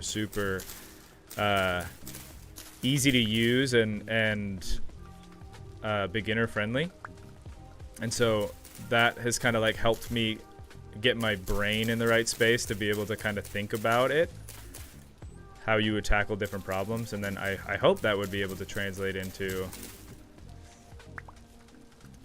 maybe trying to go for some other games, because I would love to make vintage story mods. But yeah, monetizing mods is such a touchy subject, and ad-driven monetization would be interesting. I think that's kind of how Nexus Mod started out. Yeah. I mean, again, it's like it's tough, right? Because you're third party, so you're trying to make money off of somebody else's IP, so that's always going to be a little tricky. And then like it's a community thing, and so whenever you're like, well, we're part of the community, but you're trying to charge part of the community, people can get a little weird about that, which, like, you know, I can also get that too. But I also just feel like, you know, some people put a lot of time and effort, and if they don't care about like making money off of it, beautiful. That's great.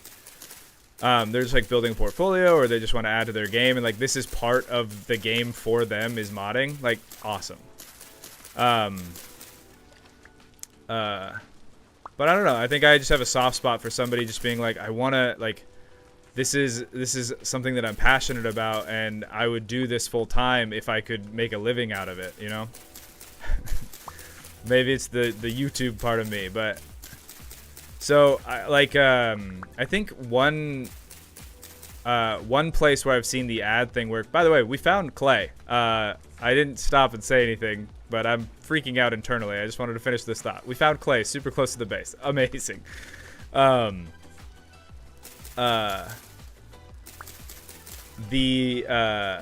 one place I think I've seen like it work pretty well is in I think it's Satisfactory Calculator has a thing where it's like watch this one ad for like a minute, and then you have access to the website for 48 hours. And so it's like, oh, okay, like, and it's like the person who made this website that you're going to all the time to like help you out with stuff. It's like, yeah, man, I can sit here for, I don't even have to watch it, but me sitting here for a minute lets you continue to run this website and make it better and like help me out. And all I got to do is just like wait a minute, like send a text to a friend, do something else, go to the bathroom. Like, yeah, man, for sure. I think that is kind of the low-hanging fruit for that option.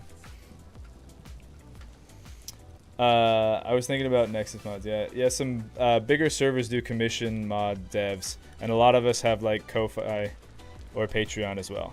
Yes, or Ko-Fi, Coffee. Yeah. For sure. And I've commissioned mods as well for like servers and stuff.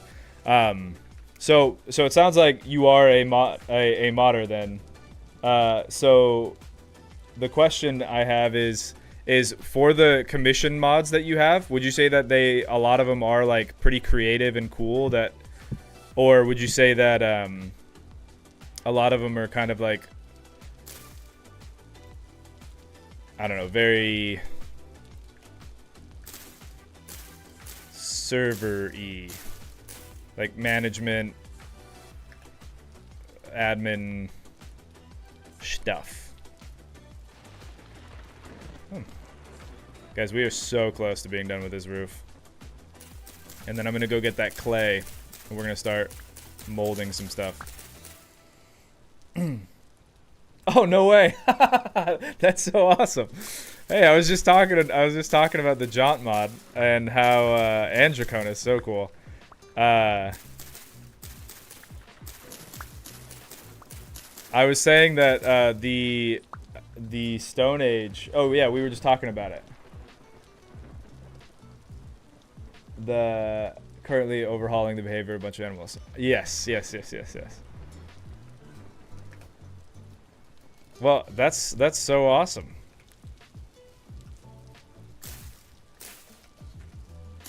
You know what's so funny? It's now knowing that like you're the mod author for Jaunt and Draconis and stuff. Like my brain immediately was like, I should tell you all the things that I like, my wish list for the Draconis mod, and I'm like, dude, don't do it, man. You just got on your high horse about not telling modders what to do. Oh, so funny. Here's what I'll say. Your mod is awesome. Keep the good work up. It's very cool.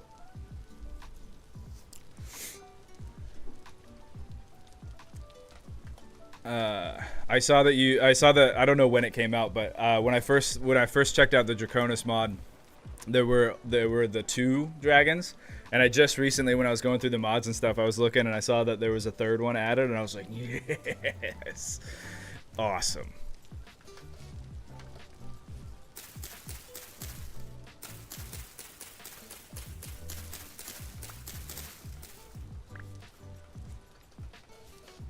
Alright. Yeah, I think...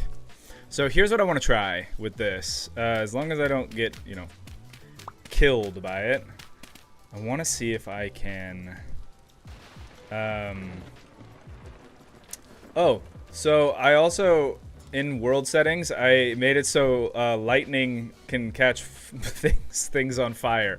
Because, well, if you've been around the channel for a long time, that's just who I am as a person. So we'll see how that ends up going. What I want to do here is I want to see if I can put this like that, and I don't. Here, let's actually bring it down. Cause I want the inside to count as a room, so I can be like insulated.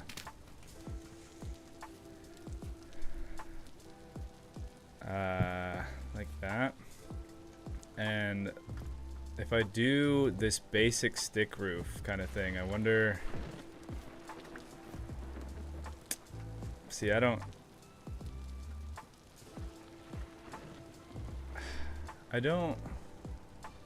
Hold on. I want to go inside. Oh, and I also needed more thatch. I want to see. I think with the one roof mod is if you had like a construction hammer or something that they had in the mod, you could hit these, and then it would change to actually include the texture of whatever block is underneath them. Let's go to VS Roofing Guide. Construct the frames by pressing F. Standard eave ridge. Oh.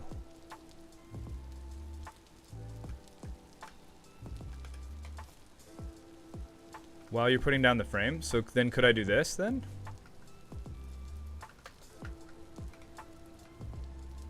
Standard ridge. Wait, no. Ridge. Hey. Oh, very cool. All right, let's get our last bit of dry grass here. Check it out.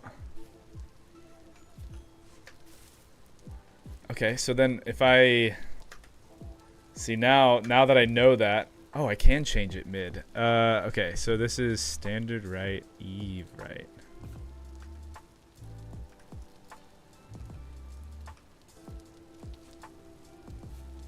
I'm not seeing a difference here. Maybe you can't do it before you put the stuff on. That's fine. I mean, we're just experimenting right now, but yeah, that's cool that you can manually adjust that. But hey, look, we got a house. That's pretty nice. Cool, man.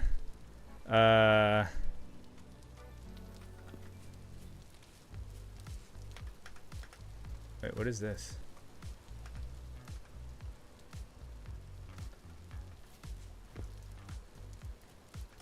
Uh-oh. Did I... Oh, it's because I probably still have the cattails in my inventory. Yeah, there we go. So I have the... this mod, the status HUD. I want to see if I can do one that tells you whether or not you are in a room. Let's do top left. There we go. Doesn't count as a room. Okay. Well, probably because the door is open. Let's see. Still no. Let's keep reading here on the roof. Crafting guide. Okay. You frame eaves ridge.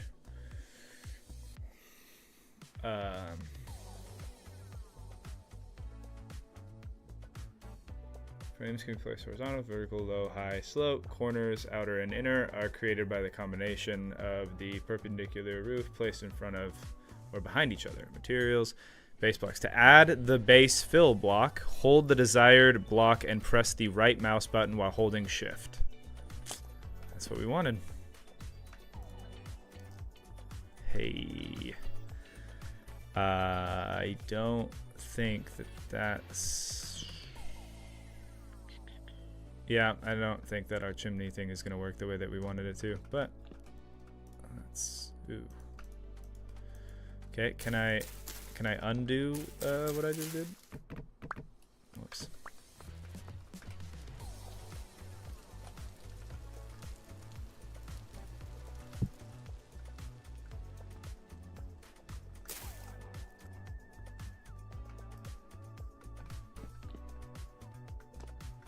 Very cool. Okay. Well, that seems to be we seem to be doing all right. I think it is pretty late, so we can go to sleep. We have a little bit of food. So let me grab that so we don't start taking damage.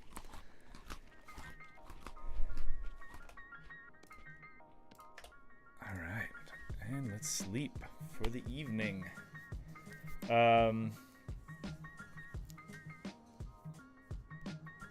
Well, it hasn't stopped raining, so you might not have to worry about fire too much.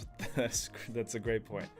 My son and I enjoy watching your YouTube videos. I really appreciate your ability to create high quality content without the cursing and spicier jokes. Well, thank you. I'm super happy to hear that you and your son enjoy the videos.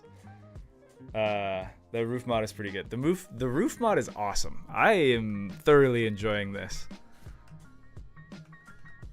Yeah, very, very cool. I like the framing too.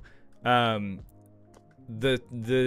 two-stage building of this frame kind of deal is cool because if you were to be on a server with other people, you could have one person kind of just lay out the framing, because I know that like doing roofs can be pretty difficult. And some people just really, really hate it. So having somebody that's kind of more comfortable or familiar with it be able to do the layout, and then you can have somebody else who's grinding away at getting the materials be able to come and fill it in is actually pretty nice. Okay, let's go get that clay and set up some stuff with it.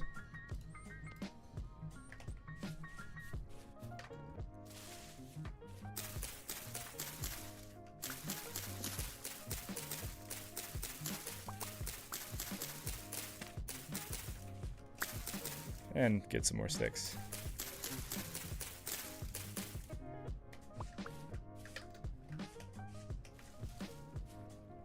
We definitely need to also start thinking about food procurement. I always wait too long to like take the getting food part seriously, and it always comes back to bite me in the winter time, because I feel like I always misjudge how much I'm gonna need, or I'll always think like I'll find animals that I can hunt. Not always the case.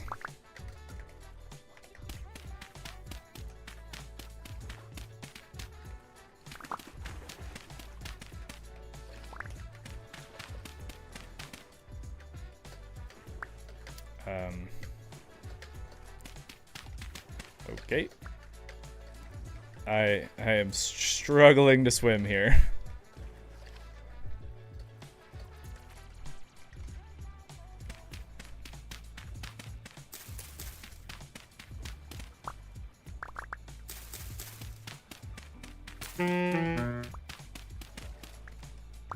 We are hungry.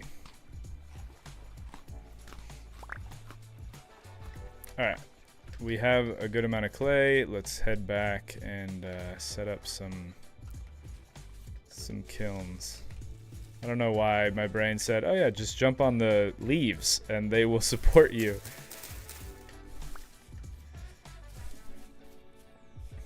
I don't think there are any leaves that will support the mighty dwarven frame.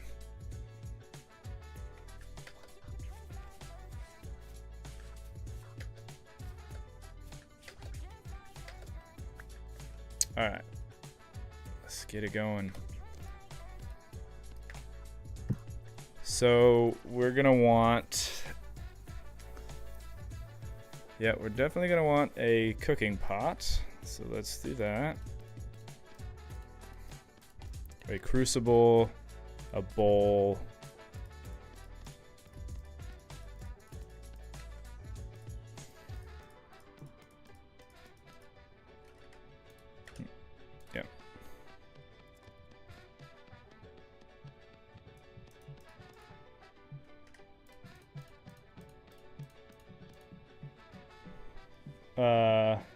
I broke the water physics, yeah. Did you start gathering fertile soil and farming? I have not. I have not yet.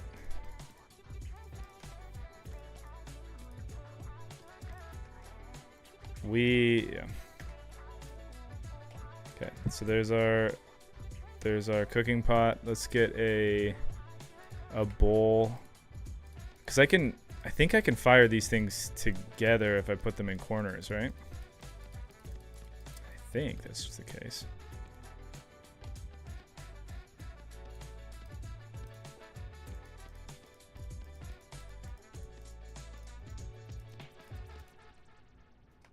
Let me just double check my theory here. So if I put that like that, and I put that, yeah, we good. Okay, and then we want a crucible.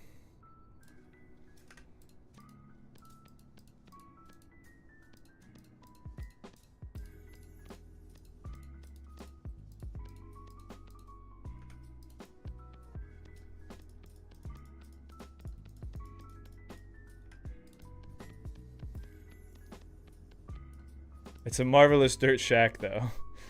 He's been too busy building his sweet dirt shack. Building is my deal, man. That's what I do.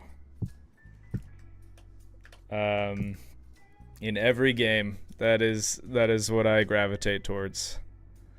I think that's probably gonna be what we need there. We're gonna need some tool molds, but let's just go ahead and make another bowl.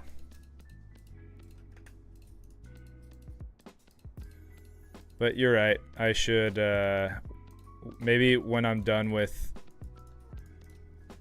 setting these up to fire, we can go looking for some soil and maybe starting our farm. Because yeah, getting a harvest before winter would be pretty good.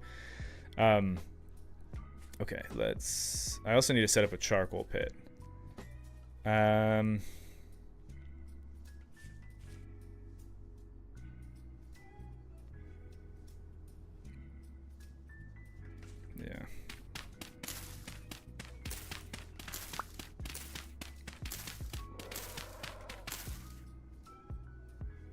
What are these animal noises?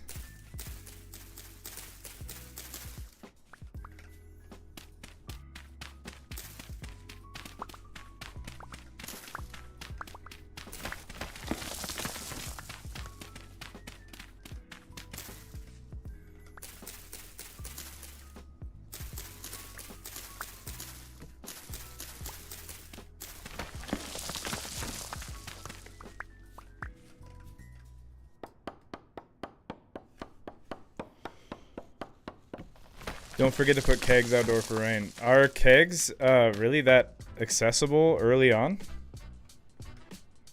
I thought kegs was something that I would need, like, yeah, I need boards and iron hoops. So it's gonna be a minute before we get kegs. But yeah, I can take one of the bowls maybe that I grabbed, and we can put that outside to catch rain. Or, you know what? I think I could probably make like a wine thing. What are they called? The jug. The clay jug. And we could set that up to catch water.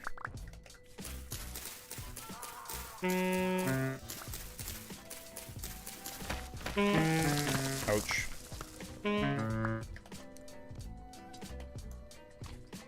Yeah, we should kind of go quickly on this. Alright, let's turn all of that into packed dirt.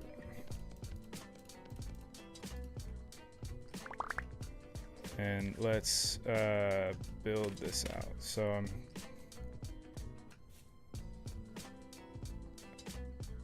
I can't spend time making it pretty. I literally just said I need to speed this up. So this is just to make it so the smoke doesn't kill it. And then we'll put the pit kilns right here.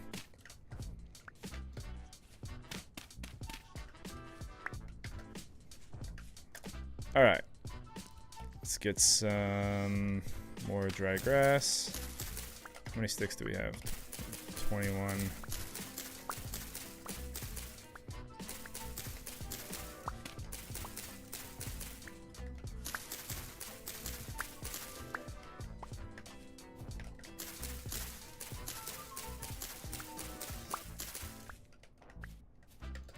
Okay, so let's grab this guy. Put it there. Let's just grab these guys and this guy. Cool.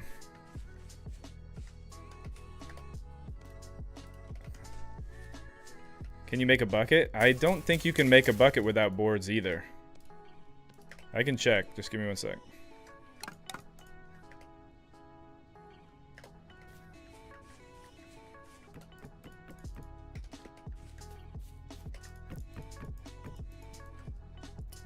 And let's grab our torch before it runs out anyway.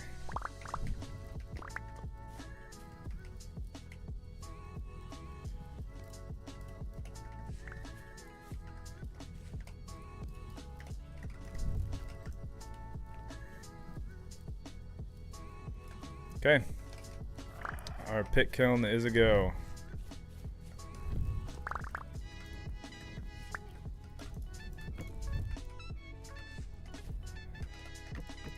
Oh, I forgot. Dry grass is not one of the things you can stack on the ground, but that should be. And let's just put the slanted roof in there and packed dirt.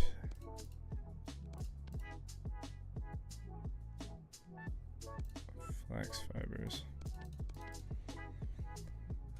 I can replant those birch seeds, get them out of my inventory, and get rid of this rock specifically. Let's also build ourselves a mold for a pickaxe and a mold for a hammer.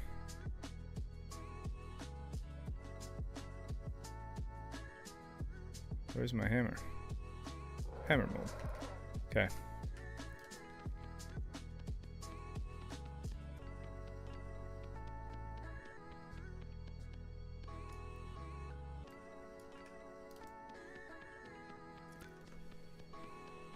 Yeah, it looks like it's boards too. Only thing I can see at this stage is a jug, unless there are other mod interactions. Yeah, I think jug is probably where we're gonna be heading for the water procurement. You know what? I bet we could probably if I go H and do hydrate or dihydrate. These are config descriptions, so not exactly what I'm looking for. Thirst bar, water influence, death, liquid encumbrance, hydration, drinking from water sources by holding down, rainwater. All liquid containers can now collect rainwater when placed outside during a storm. Rainwater is a great early to mid-game resource as it replenishes more thirst and reduces hunger at half the rate of regular water. You can craft kegs. Nutrition deficient. Be mindful of liquids when negative saturation values, as you can cause a nutrition deficit, such as an orange bar marker on your saturation. While you have any nutrition deficit, food will not provide any nutrition. Every bit of satiation you consume will gradually reduce the deficit until it reaches 0. Oh, nice. Amazing. Establish a well. Yeah, all right. Let me get these things started to fire and we can think about that. But yeah, I want to get into food. I also have primitive survival. We could probably set up some fishing traps as well. Just like anything to passively generate food for us. The problem is we just don't have a cellar. And we can't really make a cellar. Can you make a cellar out of just dirt? I guess you can. Maybe we could do that then.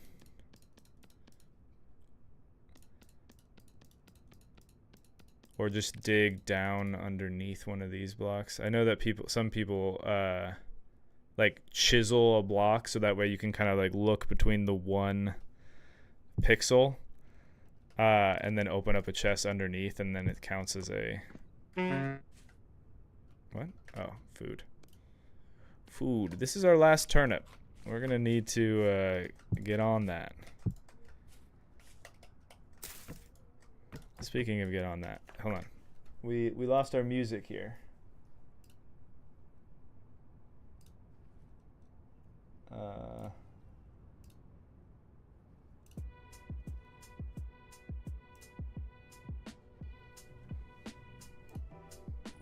All right, we are back. I was going to say, I'm pretty sure I still had sticks and firewood. Okay.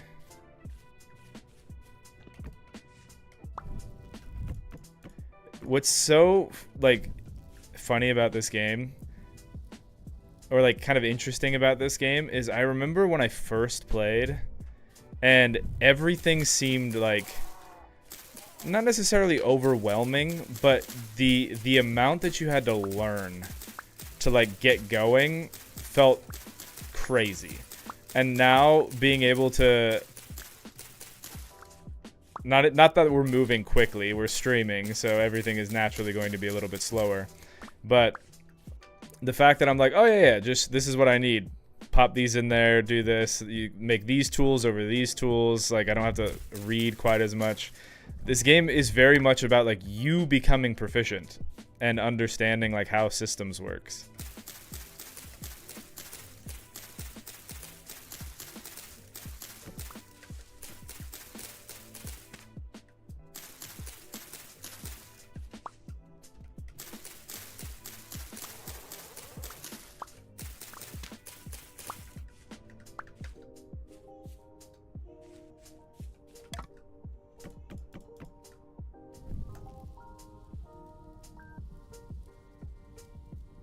All right, we are fired up. Let's go find some food. I'm pretty sure we're in a place that's good for berries, so let's go looking for those and maybe do some exploration. We'll look for some... I doubt I'm going to find like fully high quality grass. Not grass. Fertility soil. High fertility soil. I don't think I'm going to find that. But if we find medium or something, we can go for it.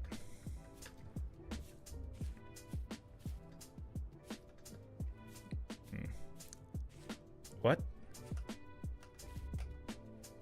That is a big looking turkey. Is that thing mean?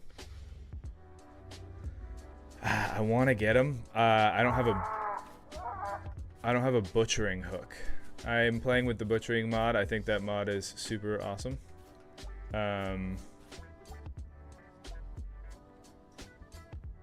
Oh, it got destroyed due to a lightning strike? Can I get an egg from it?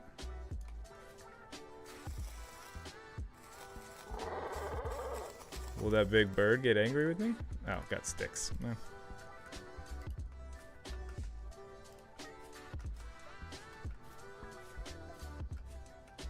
Oh, dude, we got Pete. Okay, alright. Need to get food. Oh, there's mushrooms right here. Hey, we got food.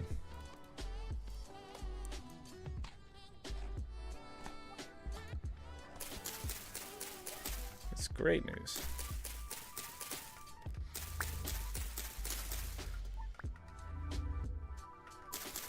Those noises that those... I don't even see what animal it is, but it's just like this low, gurgly hum. Can you guys hear that? I often put like storage containers in a pit and then cover them with hay blocks. Boom, mini cellar. That is a... Yeah, because then you can just remove the hay block. That makes sense. Maybe, yeah, you know what? I'm going to do that. I think that's a great idea. I was wondering if you can use the bloomery chimney block to pass smoke, but also give you the ability to create a closed room. Yeah, it looks like the only real restriction on a cellar is its size. I think we see chiseling before farming. You know what is funny about that? In every playthrough that I've done, that has been the case. I rush chisel. Yeah, and I don't really do farming. But this time, things are gonna be different. Maybe.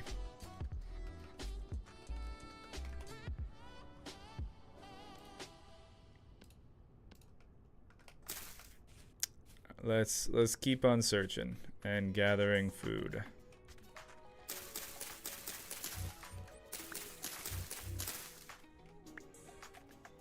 I should look up what I need for a butchering hook.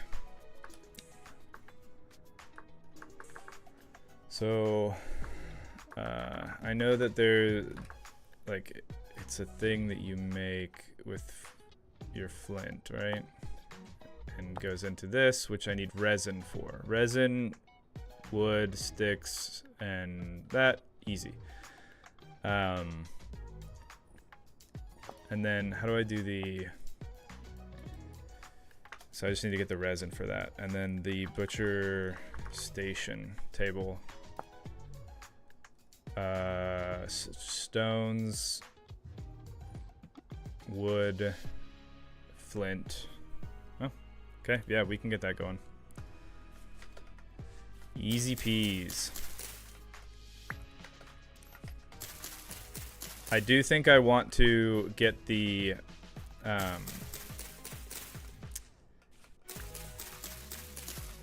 that cellar idea of dropping something under the ground, throwing a block over top of it. Which means I should probably try to get another reed chest. I guess it doesn't... I can just... No, yeah, I should probably just get another reed chest.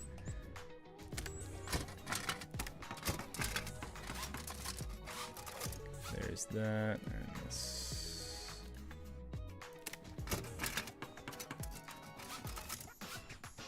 Knife back online.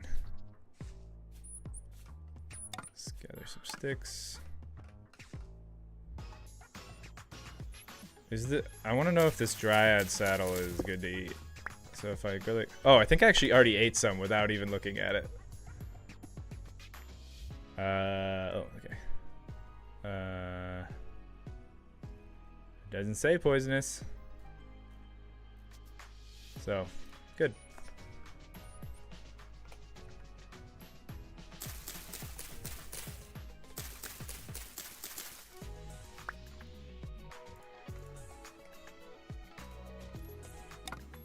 This, the like melody of this song sounds so much like "Thank you, next." Little Ariana Grande.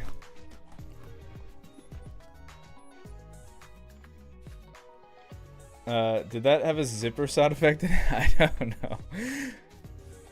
I feel like that's a thing that a lot of like artists do. Is like, what are like weird sounds that we can throw in here to make it like unique?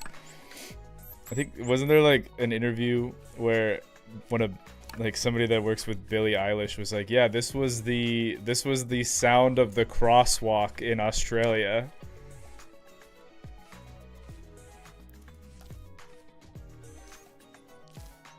All right, we got the resin,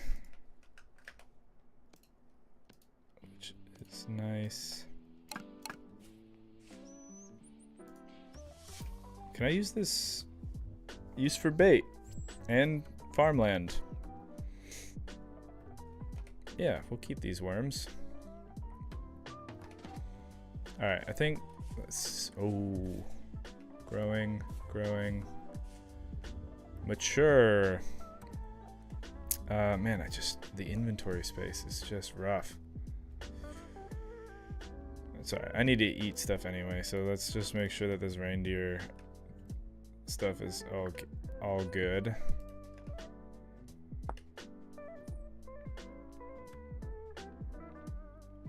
Oh, is this not?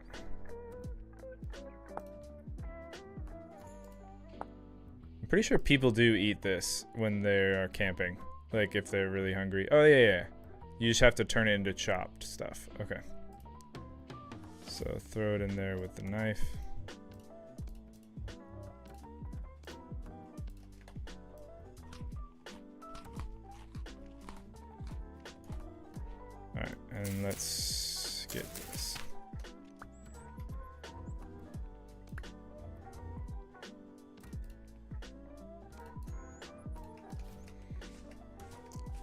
we will come back here for more onions later on.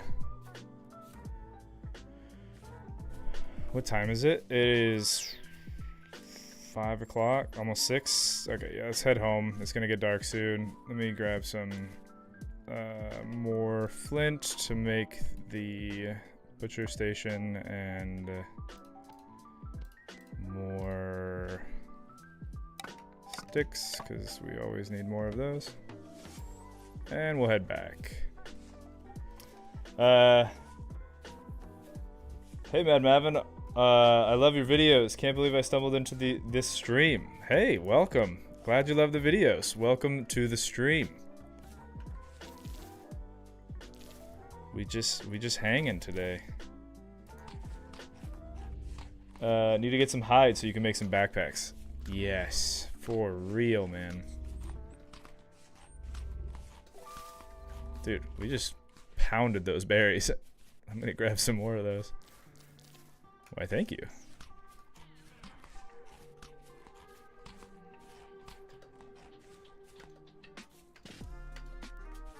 All right. Feel a little bit more confident with running. It's probably not the best move, but just walking is so slow. With my dwarven legs.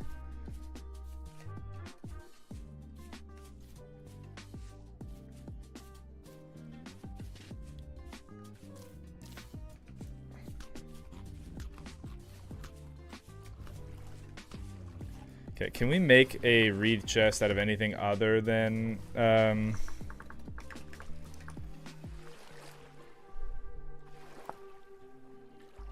or is it strictly just cattails? Seems to be just cattails. It's not alternating, so cool, man.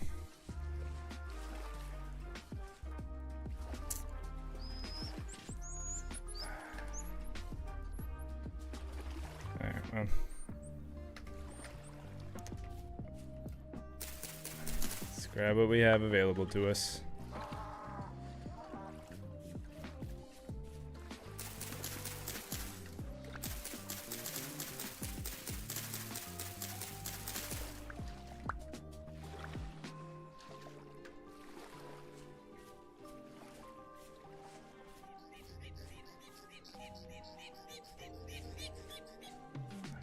There's that big old turkey thing again.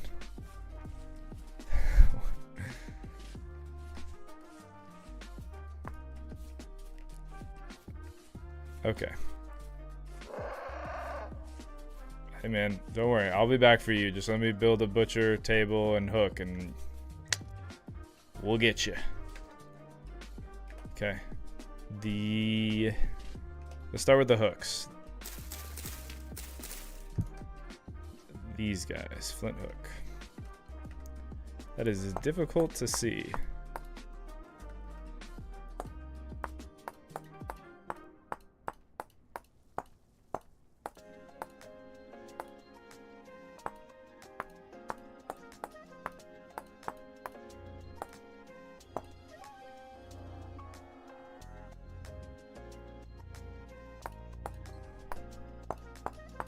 There we go.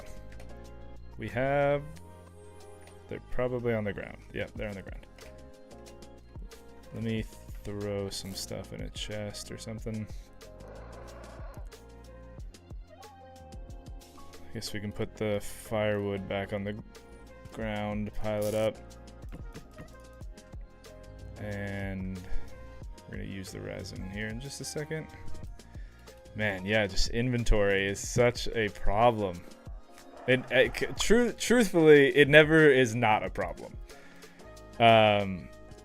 But it becomes a little more manageable when you have the bigger backpacks. But your carrying is like the amount of stuff that you carry with you always just grows to match whatever your inventory space is. I just remember like being like, oh, I have all these bigger backpacks, and yet my inventory is always full. Also, it is getting nice and toasty in here, so I'm gonna open up a window. I'm gonna go use the restroom really fast, and We will be back in just a second. Let me open up the handbook to pause the game. Be back just a sec.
Okay, we are back.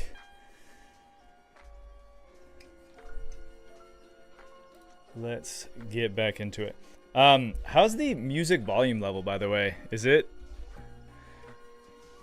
too loud?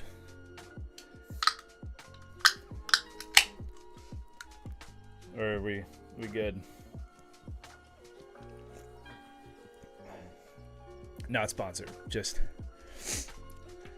gotta get my beverage. Oh yeah, let's plop the peat probably over here.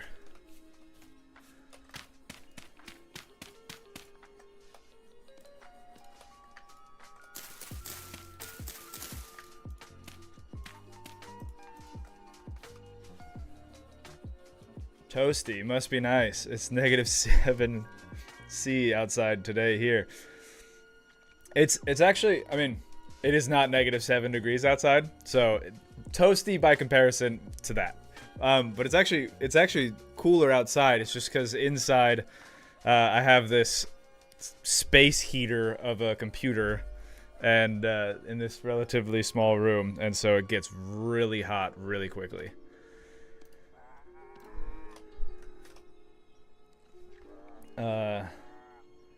The Cheeseler.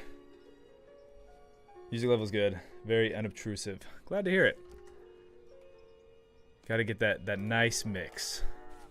Sound like the radio station. Yes, what were we doing? Wanting to build a butchering table. Butcher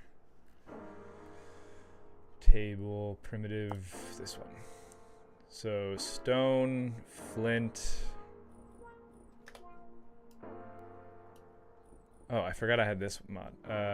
This one, fill grid for one craft. I don't have the flint. I'm missing one flint. I have the flint. We are no longer missing one flint. This is good news.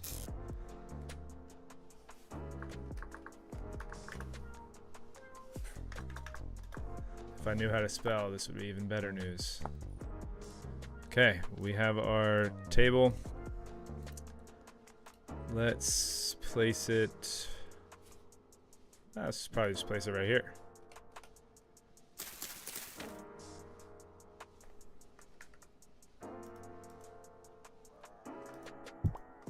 Oh, it's 3 wide. Whoops.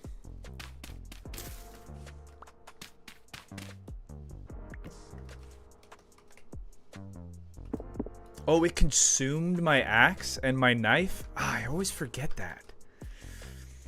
Dang it. Okay, let's get another axe.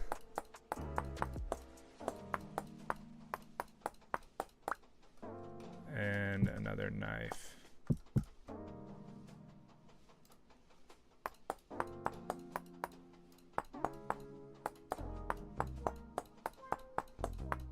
We'll do the knife first so we can make a better handle for the axe.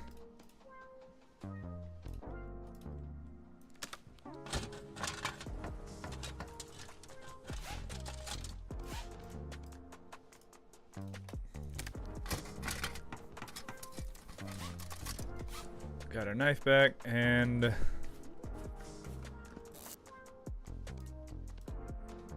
let's grab some of this and make some crude handles. And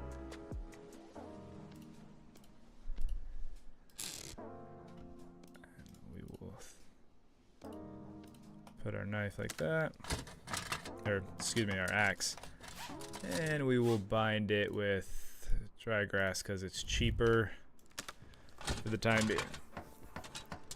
Okay, got our stuff back. I always forget that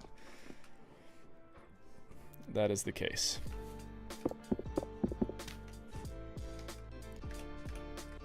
Let's move that out of the way.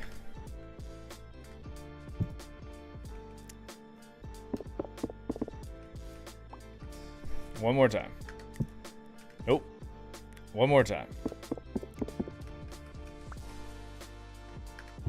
Ah, first try. let's put our primitive skinning hook.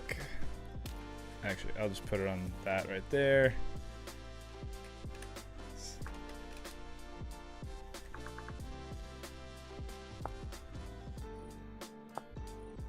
Boom.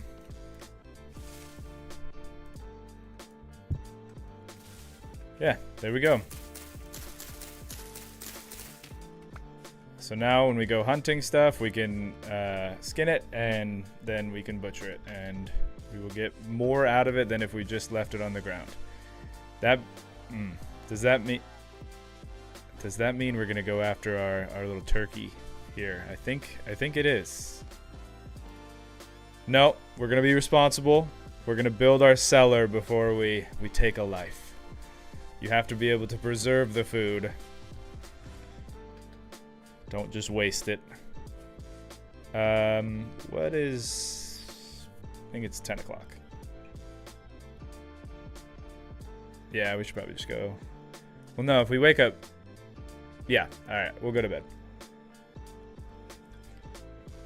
And then we'll probably wake up pretty early before the sun rises, but we can go out exploring, and that'll be fine. So let's just...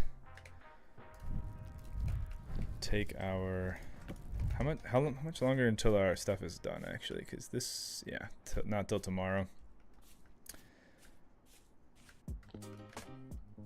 Let's take all this stuff.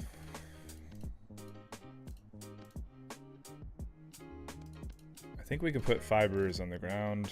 I don't even know why I have those. Let's put the worms in there. We'll keep the flint on us, I guess. We can put cattails on the ground. Put the red clay in there. We can put the copper bits on the ground. Okay.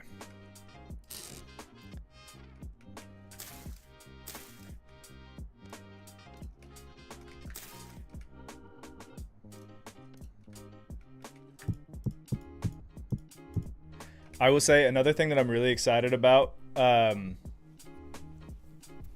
What are you butchering on that huge bench? That big old turkey outside.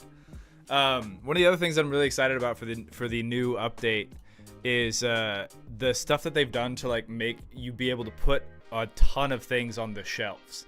I do think that a lot of games would really benefit from specifically that, because I feel like in most, like, it is somebody's job to clutter an area to make it feel lived in. Like, most RPGs are like games that you play where they have environments and stuff and they have design artists. Like, they have a person or several people dedicated specifically to filling out the space to make it feel lived in. It's like, it is an important job and an important feeling to try to capture in a game to make this place feel real.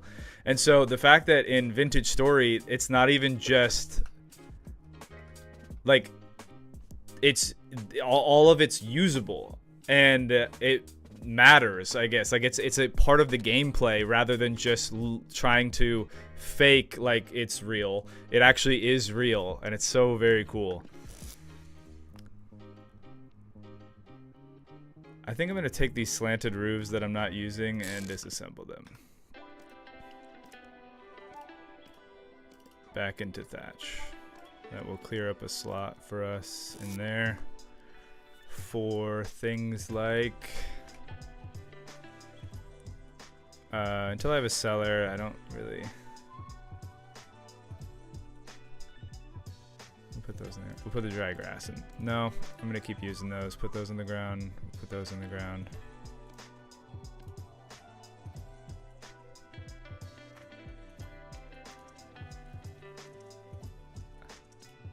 Huh, I guess we're just gonna have an empty slot. Alright, let's throw this here. We'll keep these on us. Throw those on the ground. And stick. We'll probably keep the sticks too, actually, because sticks are how we make more tools. So it's just these two things.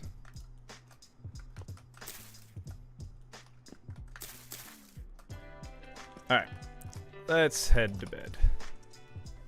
In the morning, we can make ourselves some soup, I believe. Yeah, I think we have enough mushrooms to do that.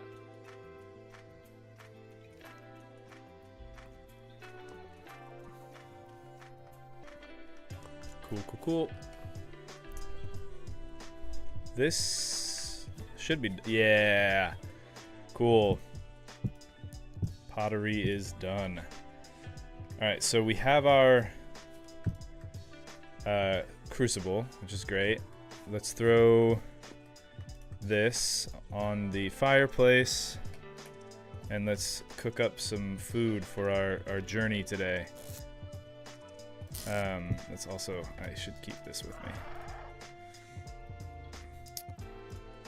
Let's throw in some onions and some puffballs. We will get 3 servings of onion puffball stew. Beautiful. I'm actually thinking what I should do, because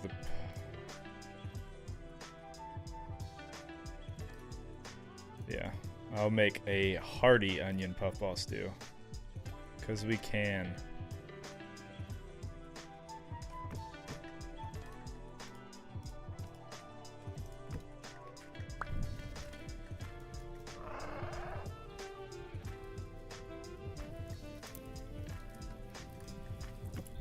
Awesome.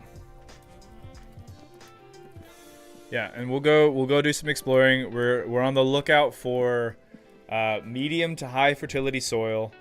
We should probably. Oh, what am I doing, man? I need to get some firewood and make a charcoal pit. Yeah, I need wood for firewood and a charcoal pit. So better soil. And wood.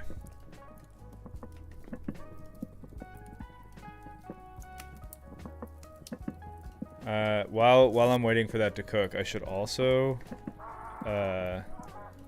start making some of these so I can start capturing rainwater when that happens.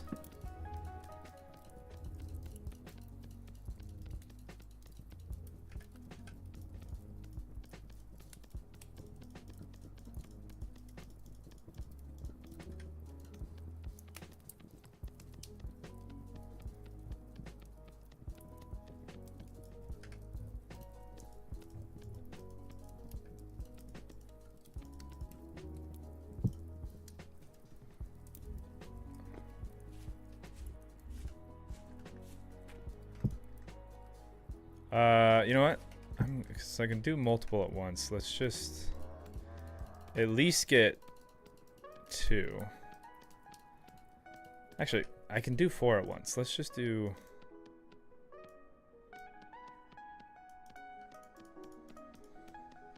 Actually, let me figure out what other things I might need. Because I could do another set of bowls. That wouldn't be bad. I could do another cooking pot. So that way I could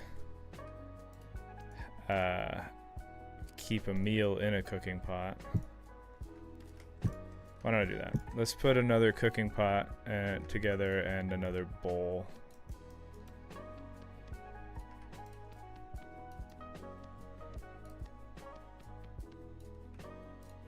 What? Oh no, this is a crock. Whoops. That's not actually what I wanted.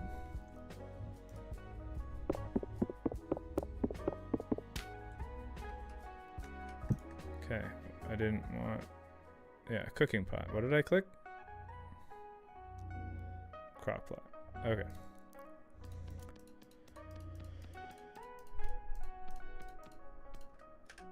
I like this song. This is a nice little melody. Rick! Vintage story! Yeah, man. After our conversation the other day, I was like, yeah, I want to get back into it.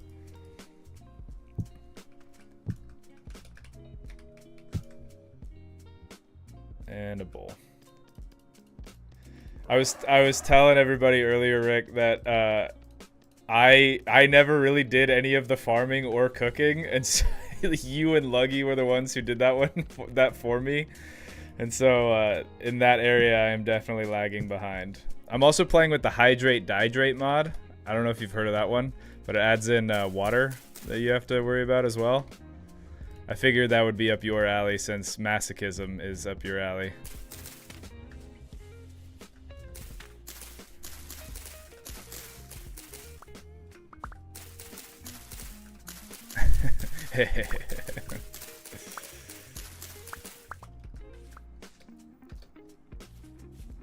Alright, we have that and those, and let's get the peat.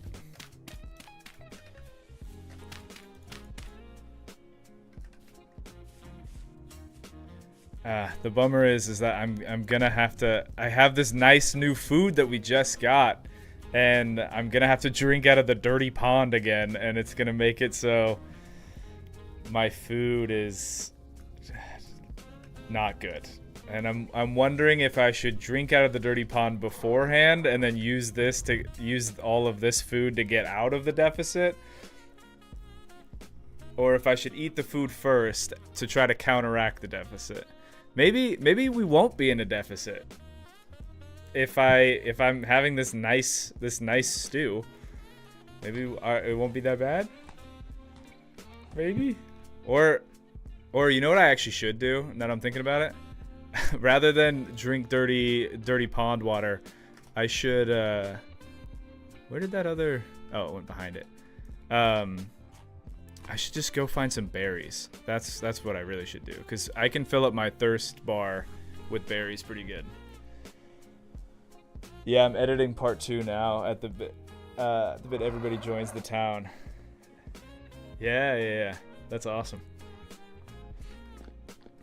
Rick has a part 2 coming out. I do not. I had a baby right around the time that we were going for part 2, and scheduling ended up not being super great. I have some footage that would be cool to do stuff with, but I let Rick down on that. Sorry, man. But you know, I can't be that sorry because family. Okay. Firewood, berries, grass. Not grass. Firewood, berries, soil. Fertility, higher fertility soil. Oh, congratulations. Yes, thank you very much. When is your baby going to start on Vintage Story playthrough with us? Oh, I as soon as possible. I truly cannot wait. Like, I will say, like, babies are tough because they can't communicate with you and stuff. But when it comes, like, I have some little nieces and nephews, and like I have friends of mine that have like young kids, and whenever people come over and we can just like hang out and play video games, I'm like, yes, you get me. It's like I am I'm older now, but I'm still the same kid in my heart that just wants to play Minecraft. So yeah, no, I'm that is one thing that I'm looking forward to greatly later on in life, is being able to play games with the kiddos.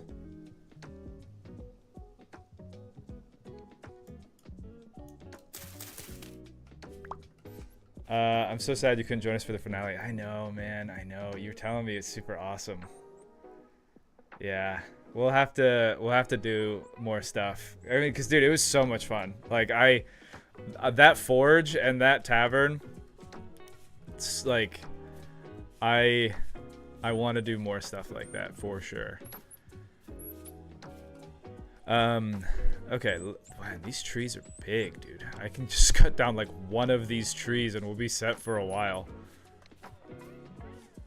Okay, well, let's do it then. I feel you. Be the cool. I feel you'll be the cool dad. Oh, thanks, man. You've not seen the final Vintage Story stuff, or the final story stuff, have you? I have not. I have not. Yeah, story-wise, I think I is what we did, which I guess we beat the tutorial. Yeah, story-wise, I didn't get super far into it. Like, what did who is it earlier that said I'll be chiseling before I build a farm? Yeah, I get into this game and I get really into the building and I kind of lose sight of other stuff. I mean, I don't know how, I don't have to explain that to you, Rick. You were there. You were there when that happened. Okay. That's another tree. I couldn't fell with just a single axe. I mean, oh, it cut down both of those trees together because they were kind of intertwined. That's pretty funny. I don't. Oh, I still have the axe head. I just have to reattach it. All right.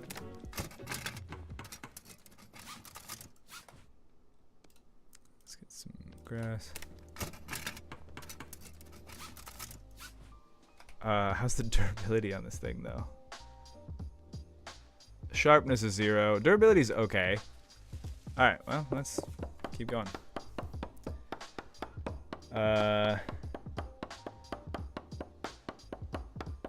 It is great. My husband and I grew up playing games, and we enjoy playing Minecraft together, especially through COVID. Yeah, I think that's honestly the dream, is one day to have like a gaming room where it's like I have my computer and my setup, and then my wife has her computer and her setup. She's mostly console, but I have high hopes of getting her into more PC games. We actually played Enshrouded together, and that's been a ton of fun. And yes, and just gaming room, everybody's got their setup, and we can have like a big Vintage Story server for the family, and yeah, I think that'd be the dream.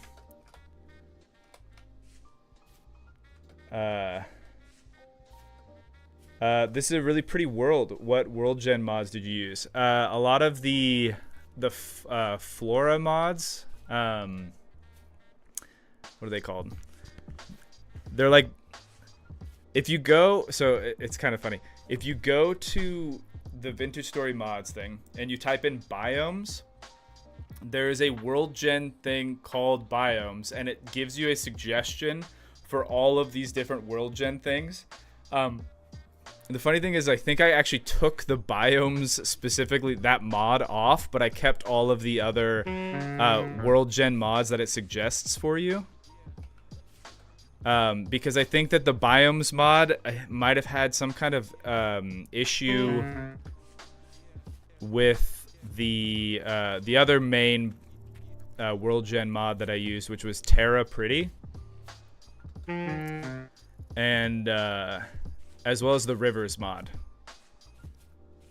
Because Terra Pretty says that they technically work with the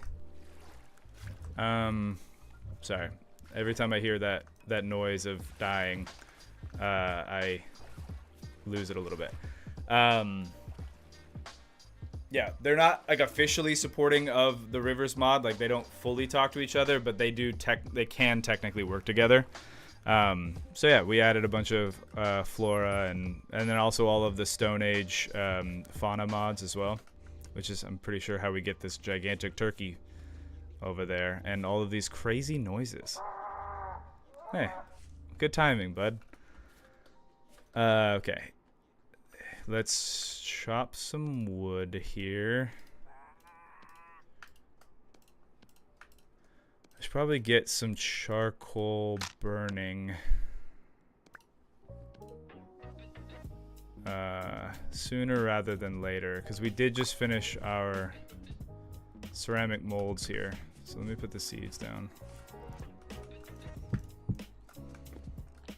Here, let me just pause for a second. I don't want to get super far behind. Okay.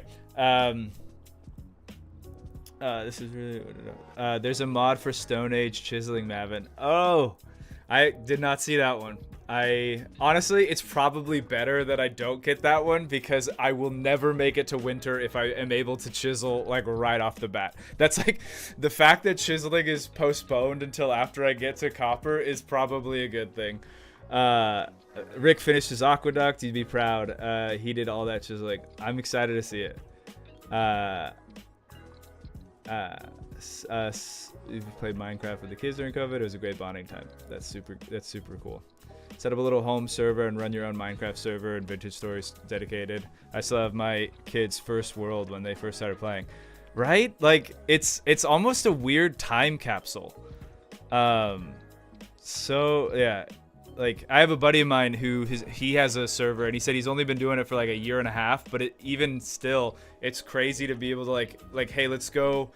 Like, they travel, right? Like, they built this little town, and they're like, okay, let's build a new town and new stuff, like, over this other area. But then they will occasionally be like, you want to go back and check out, like, our old spot?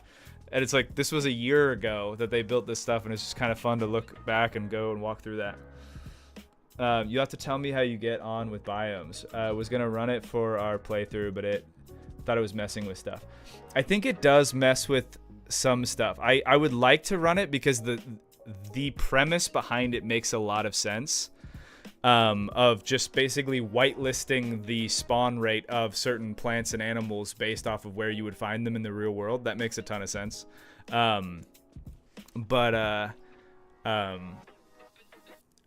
Because there's like, I don't know, when I was like going through it and I was like flying around and testing, it just, there weren't a lot of animals spawning, and everything kind of seemed a little... I probably did something wrong. It probably wasn't the modder, but I mean, I'm running like 110 mods right now, so it didn't work out quite so well. But I would love to give it another go and maybe like build a mod pack around that idea, especially for like more nuanced, maybe not nuanced, actually more like widely varied stuff. Like if you go to like a desert, or if you go to like the far north, I think that the biomes mod, like you're finding the specific types of trees or specific type of animals there, would be really, really cool.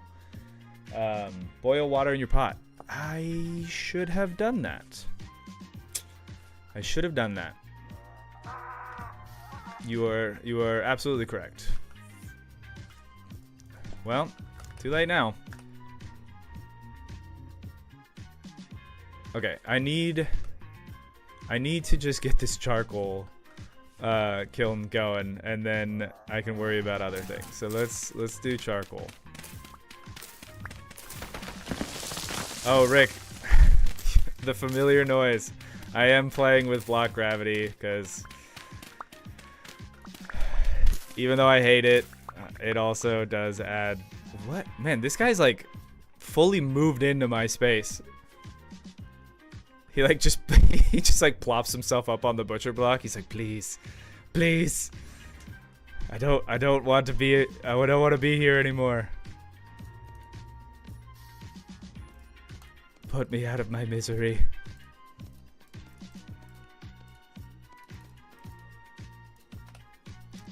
All right, let's do a... How many do I have? Yeah, we can do a 3x3, I think.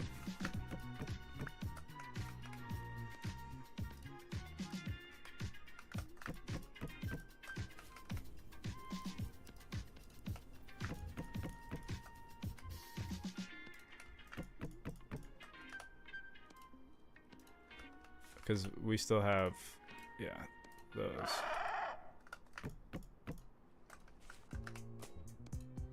Do I have... I still have an axe head, I just have to attach it.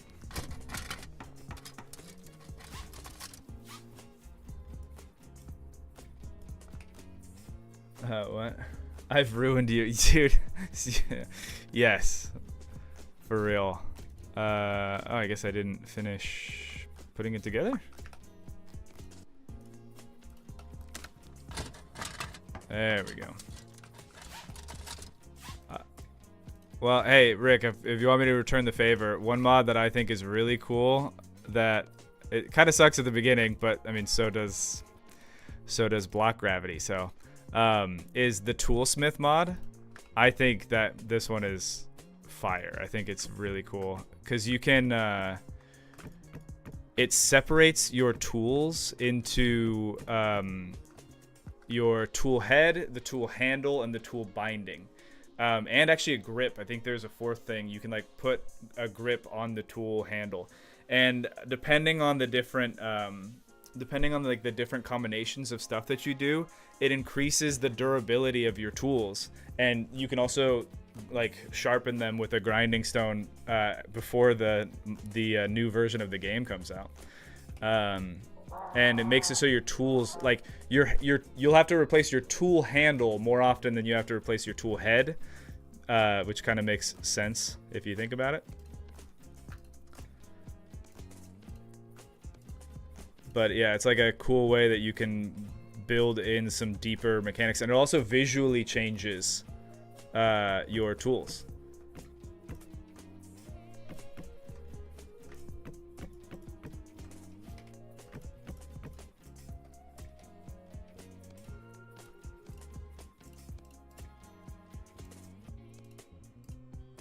Let's actually just make all that firewood, because then I can use it for other stuff in the base. All right, there's our 3x3.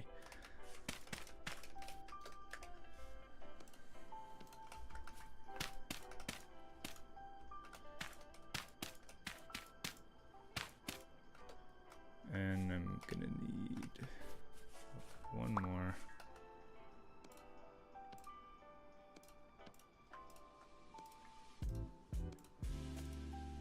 Oh, still have a good amount of logs here.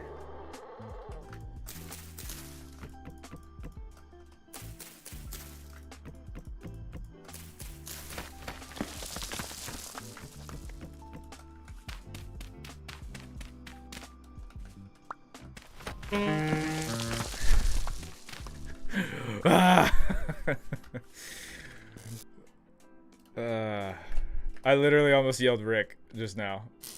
That's how synonymous those two things are for me. It is like, if the block falls, it's Rick's fault. Okay. Let's start up a campfire here.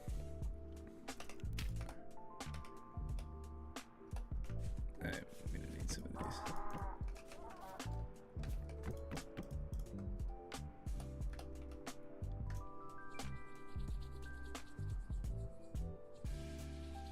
I would 100% agree. It's always Rick's fault.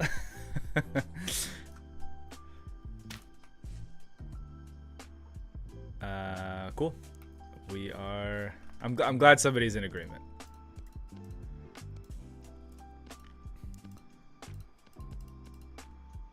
Let's.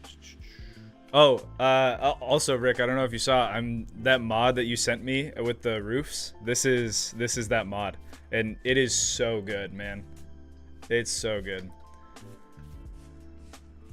Okay, so we have charcoal getting made.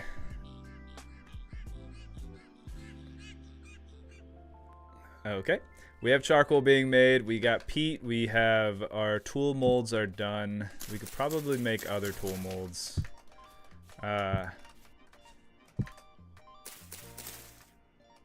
that would be probably unnecessary right now. So we could go try to get some copper. Because I cannot think. That's stupid. Okay. What I need to do is I need to go get another chest so I can start storing food. That's priority number 1. So I need to go get more reeds, and then we'll start maybe looking for copper, and start doing some hunting as well.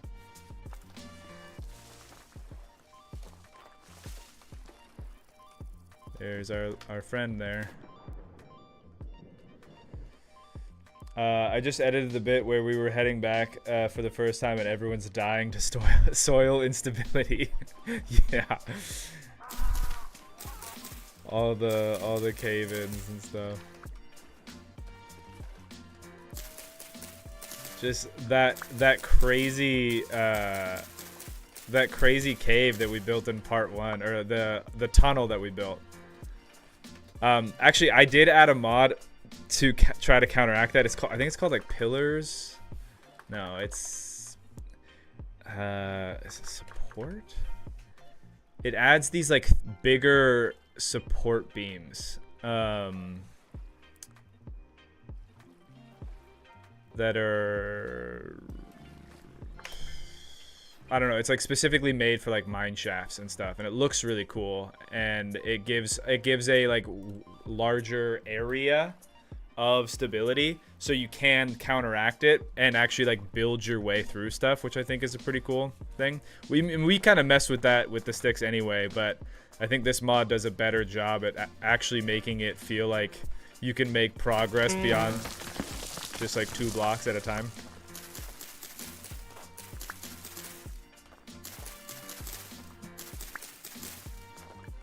No, not scaffold, columns? I don't know. I think it's oh, this is good. Yeah, the roofs thing. Yeah, super good. That's like gonna be a permanent staple. We were talking about it earlier.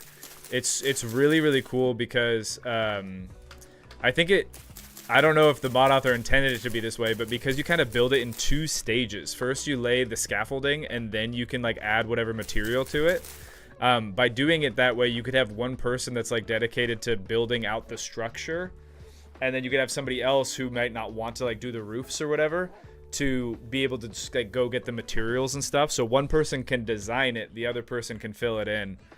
Yeah, and it's got a lot of customization too. Like you can fully, when you're working with the frames, not only can you do it like you can do it with context by just putting blocks next to each other and it'll figure it out.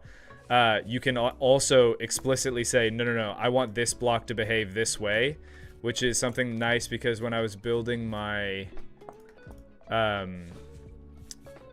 the blacksmith, I wanted certain blocks to be 2x1 to match the blocks next to them, but because I had the chimney going up through it, it's like, oh, well, if there's not another block in front of us, we won't make that same shape. And so being able to override whatever its like normal function is. Oh, there's a snake. It's pretty sweet.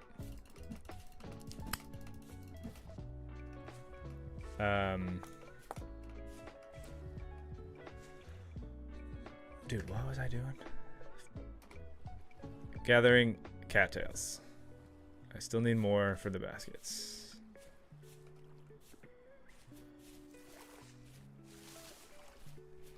Oh yeah, and I was trying to figure out what the mod was called. No, here, give me 1 sec. I will find it. The one that lets you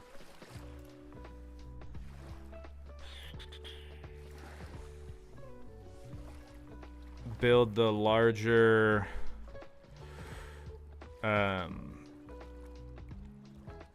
things.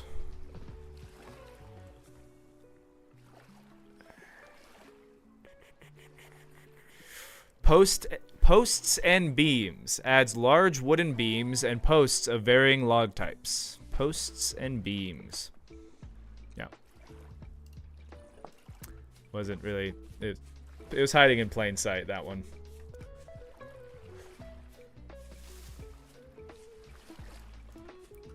Well, let's keep getting obsidian.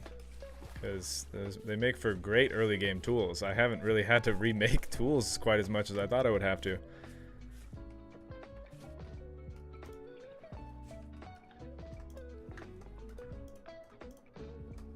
No, what's... I forget what the...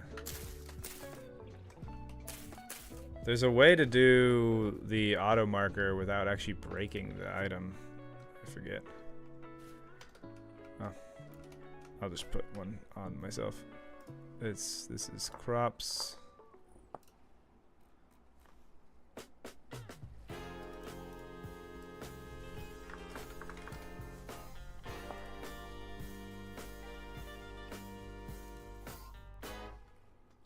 Alright, it's getting close to evening.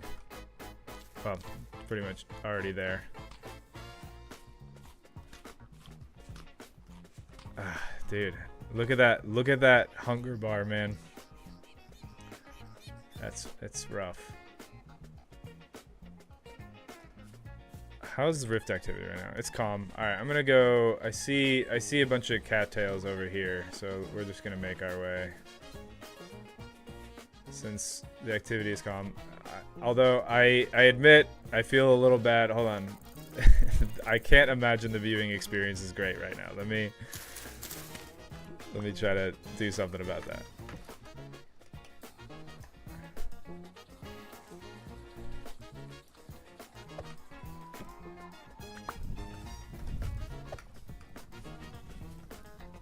There we go.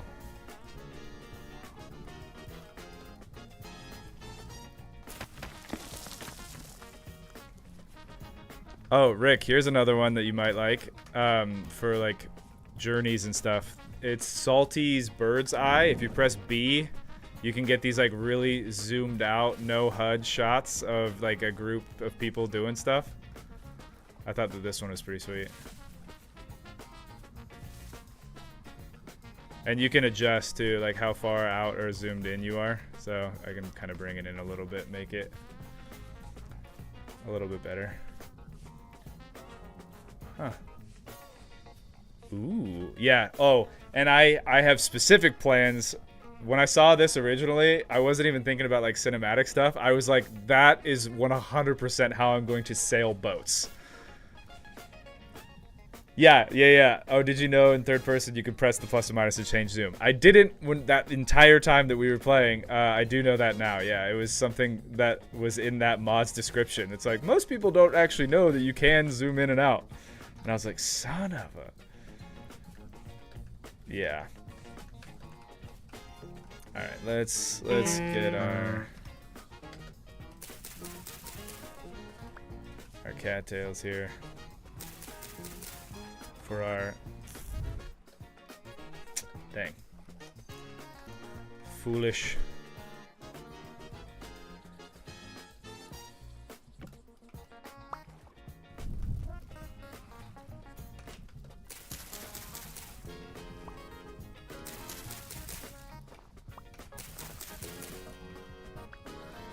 So, yeah, Coco told us during the last recording. Amazing. It's just like anything in Vintage Story. You kind of find out as you go, you know? And so is being able to zoom in and out with your camera. Hey, I did it again. I'm just gonna... Ooh. I think that's a trader over there. Let's go see what kind of trader it is. So, We were so mad. I legit think we were all yelling. Yeah, it's rough, man. Yeah, I think this mod is really rad. This ability to zoom out like that. So I was saying earlier, and I was also talking to Rick about this earlier too, that I've been like having this idea for wanting to run like a legit like try hard, not like try hard like PvP, but try hard as in like, you know, you're trying hard. Anyway, the idea would be to do like some kind of factions, like you got your dwarves, your orcs, I mean, using the race mod that we're you know, this guy's a dwarf, right? And then, but the idea would be like doing something in world gen to maybe try to like restrict certain resources and make the world like pretty dangerous to just be out in, to try to incentivize people working together and not just getting bored. Because like that's the thing is when you have like a huge group of people, you can power through stuff pretty quickly, and so it's like, how do you prolong that thing where you want people to like work together and do stuff? So there's a lot that would go into that, but the ultimate idea that I would have is like with social interactions and characters and things, is this idea that like I almost want there to be tags, or like that function similarly to traits, where if you are a dwarf, then you have access to the dwarven armor, this like the armor that we installed for this mod, right? Like only dwarves can wear that armor, or like maybe like dwarves and then people who have been like knighted by the dwarven leader, and then they're like exalted, almost like World of Warcraft, and then now you have access to like the dwarven stuff. Similarly, like with elves or with like these other things, and then with the tags too, like people can you probably need the admins to do it, but you could like dynamically change people's traits like that. Like if you are caught stealing and you're put on trial, and you're found guilty, then you would get like the criminal tag, which would mean that they can put you in jail and you can't open the door, and so you'd have to like work in the mines for a little while.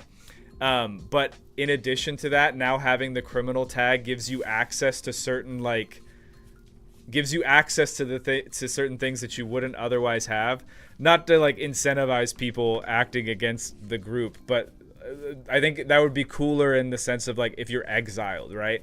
Like your character is an exile from society or whatever, and so you have access to a specific armor set or a specific item that gives you some kind of edge when it comes to being outside of society.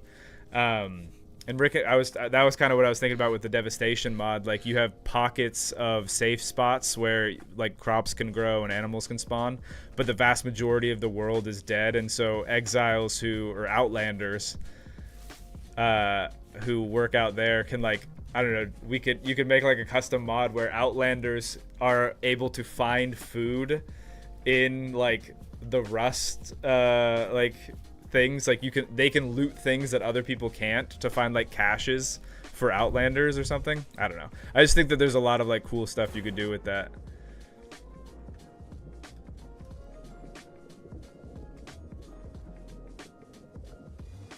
Hey, look, a fish.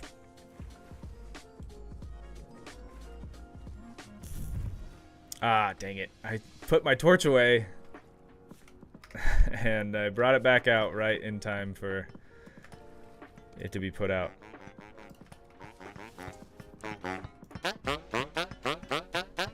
Local goods. Got anything to trade? I doubt I have anything that you want. And you are very loud. Yeah. Okay. All right. We don't. I don't have what you're looking for. You have some stuff that I would like, but it's not how it works.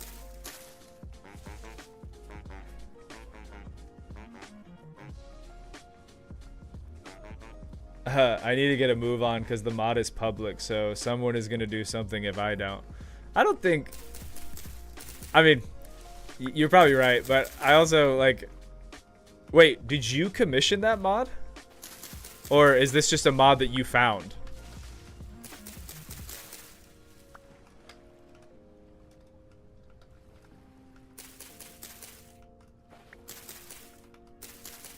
Either way, I was just gonna say, I don't think that like the fact that other people might do something with it takes away from like, I don't know. And also, like, let's be real, Rick, you have a very successful YouTube channel. like if you do a video on this thing, I think that you don't really have to worry too much about competition.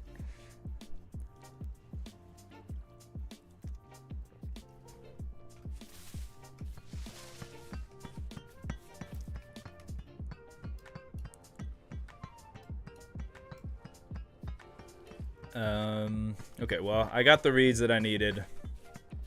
So, I'm going to take this, rather than go back via the river, I will go back via the land. See if I can find any other food on the way back.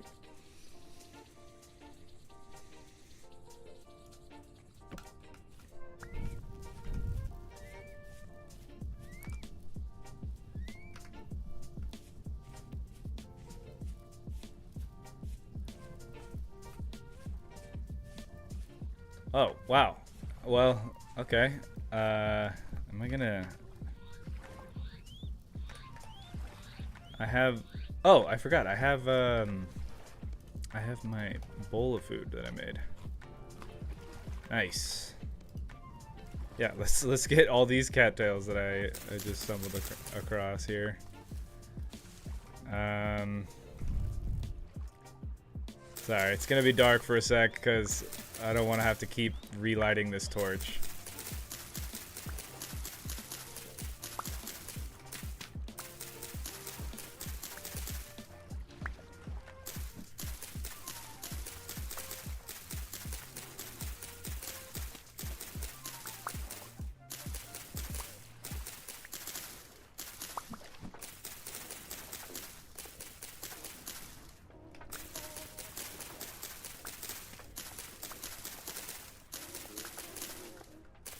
I think once I get this, oh, hey, we got a fish.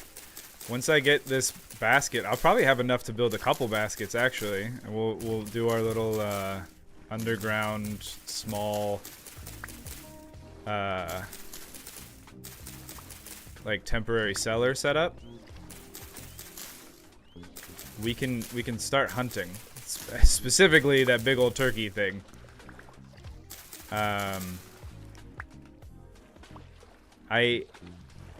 Oh, and this is medium fertility soil. I would like high fertility soil, but I don't think I can really be that picky right now. So I think it's probably better to just take this with me, and we can start planting stuff. Oh, that's a bowthorn. There's several, actually. You guys probably can't see that super great, but... Okay. Is this... Yeah, this is all medium. Let's grab... Let's make another crude handlebar.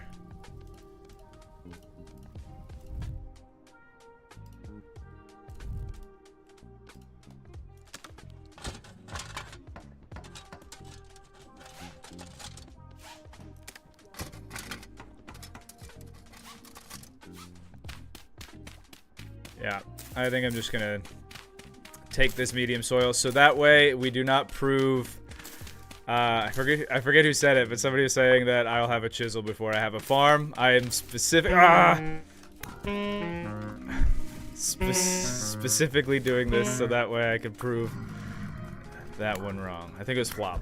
Flop said that. Get out of here.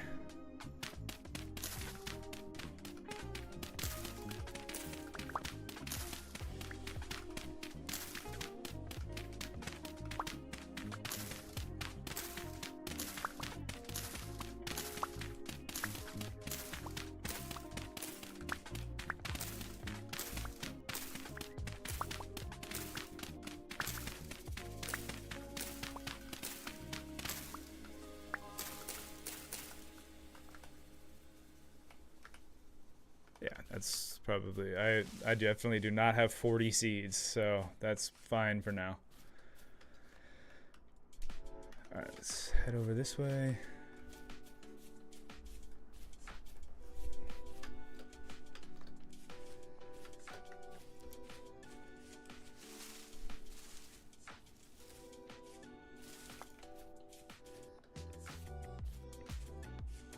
What type of wood is this?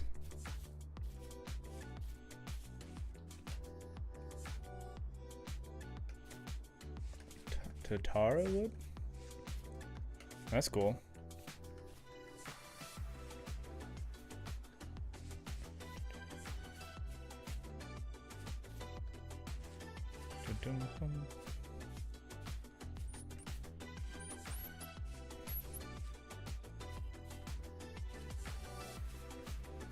Dang, man, look at these. Look at these things. It's awesome. Oh, and we have a mountain over there. Being a dwarf, I naturally am inclined towards snowy mountains.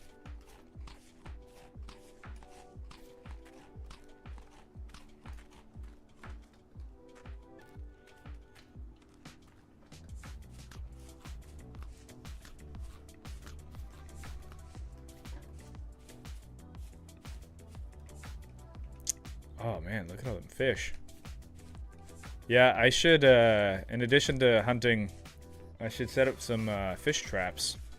It's another good way to get passive food.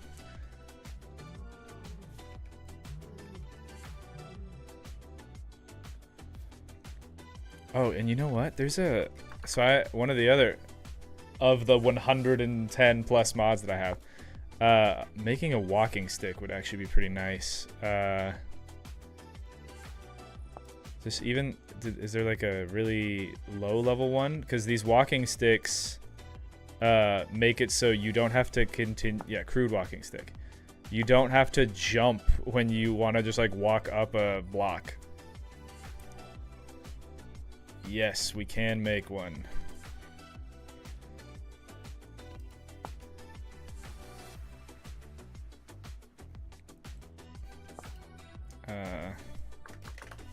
I just need to coil the rope.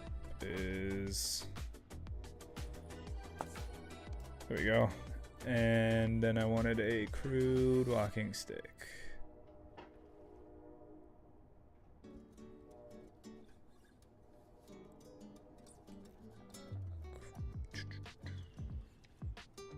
Okay.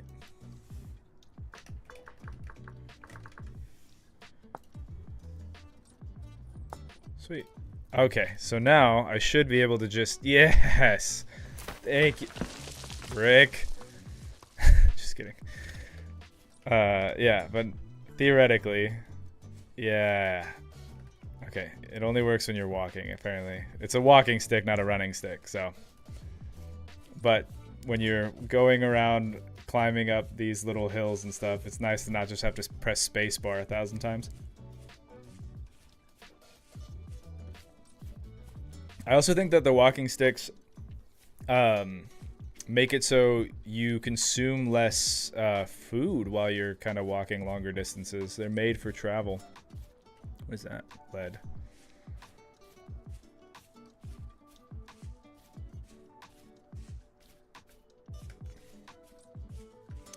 Dang. Look at that. What a nice view.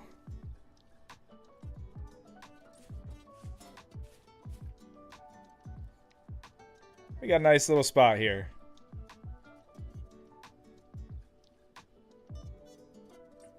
Yeah, I've been using Terra Pretty with the terrain slab so you can walk up most terrain naturally. Should have done that. Next time.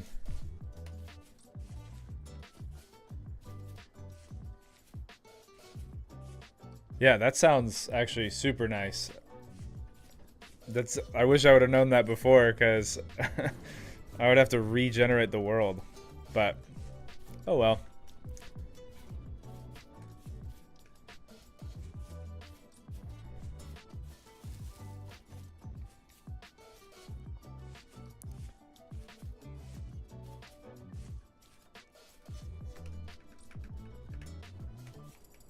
Let's grab some more berries.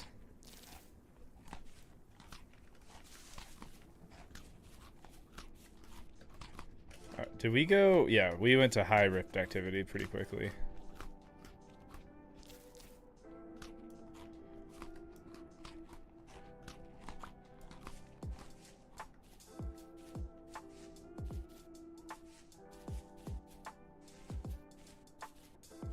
How close am I back to the house? Oh, still a little ways. It is daytime though, so... Well, we were wanting to build the reed chests anyway, so we're good. Gotta head back anyway.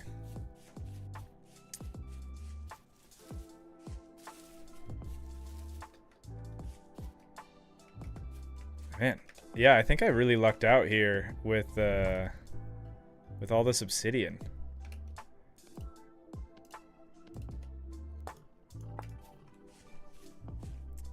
All right, gotta shoot. Glad to see you on VS again. Yeah, man. Thanks for stopping by, dude. Have a good one.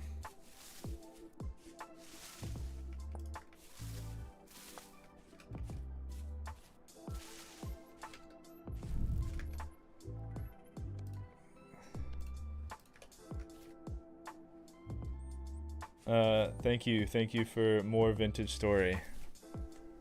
No problem. It's a great game. Happy to hang out. Is that a little cat? Is he dead? Nope. He's just absolutely unbothered by my presence. Huh. Well, I mean, that's very on brand for cats. So he's just like, what do you want from me? Are you planning on making a video? I mean, I don't know. With this one, I think it could be cool, depending on kind of how it goes. Right now, this was mostly like me testing the compatibility of all these mods and just wanting to hang out and stuff. But I mean, yeah, I'm always down to keep going. So it really depends on just what ends up coming out of it. Kind of just a go with the flow kind of situation. If I end up building like a crazy castle, and it starts looking like it's gonna be a more serious, not like serious isn't like serious, but like a more longer running playthrough, then yeah, I'll probably turn it into a video.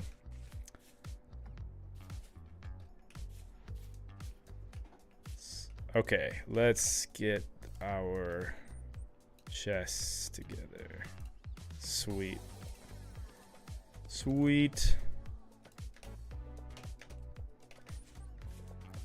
Let's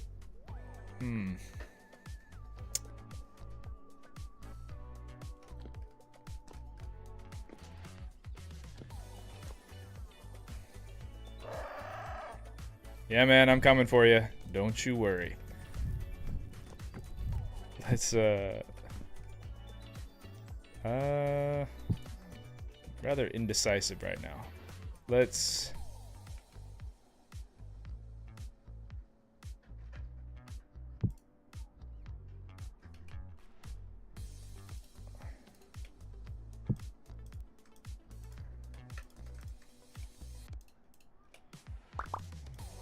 wait, what?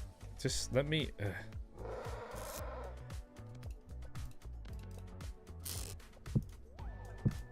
There we go.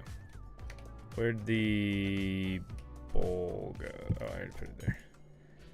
Alright, I think what I want to do is... These are packed dirt, so we're good on that.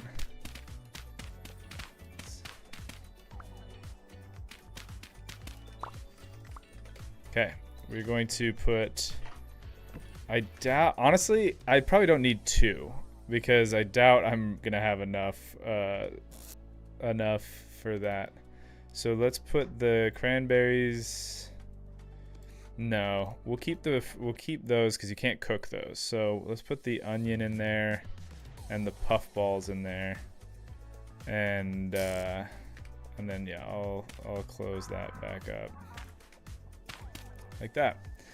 And then we can put our other thing there, and we can just use this for storage, which is going to be nice.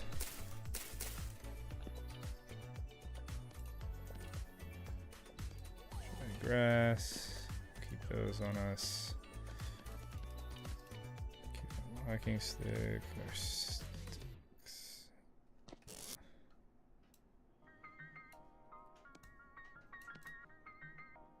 Yeah, okay. Now let's set up our farm. So in order to do that, we're going to need a hoe. Let's get that going.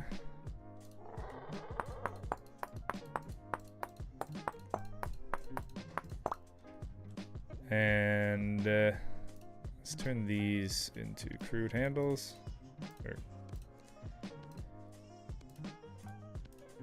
And I am gonna need some thatch.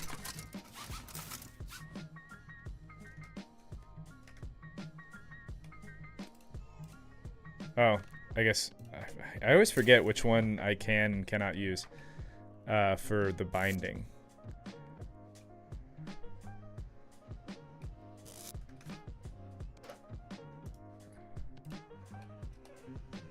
I probably could use rope, and that would go a longer way, but I don't know if I want to use my reeds for that quite yet. Okay, this is our packed dirt. Here's our medium fertility dirt, and let's grab all of our seeds.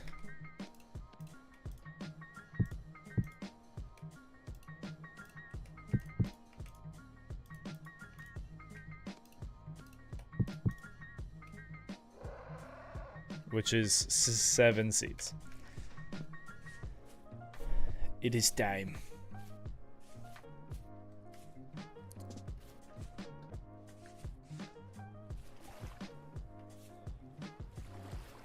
Let's get our thing going here. First off, we want to throw down our medium fertility soil.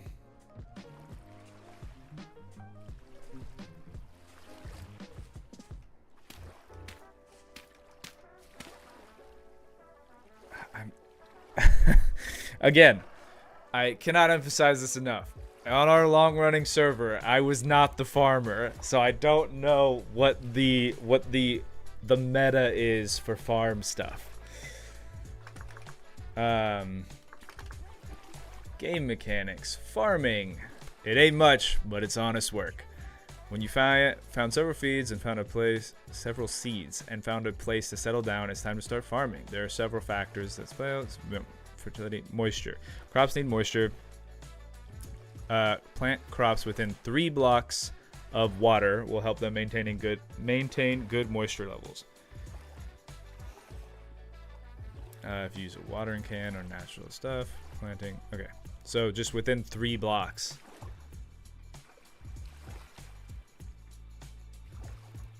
So, I mean, if I do it like that, that should work, right?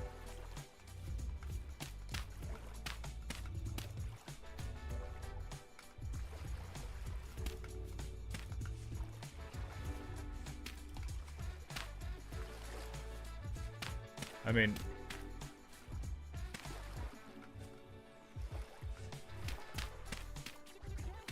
I think that maths. That's what I'm rolling with. Yeah, moisture, 100%, 100%. There you go. I could probably get away with one more because it said within 3.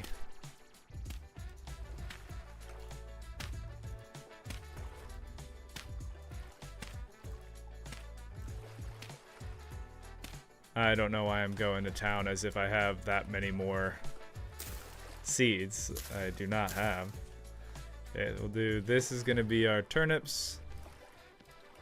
This is going to be our onions. And then this will be our flax.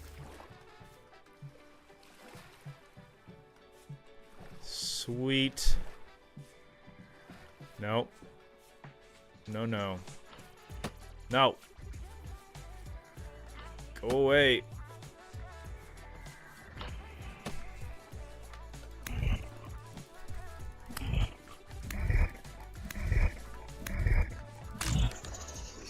Wow, that was really good timing. My spear broke just now. Okay.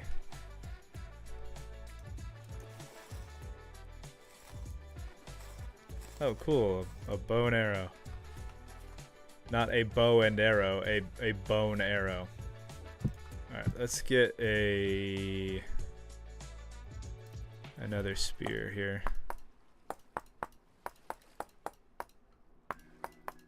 An obsidian spear. And we'll have our crude tool handle this time. Oh, I forgot. The toolsmith is not for I forgot. It's not for weapons yet. I think the mod author said that they plan on including weapons at some point, but as it stands right now, it is mostly or exclusively for tools.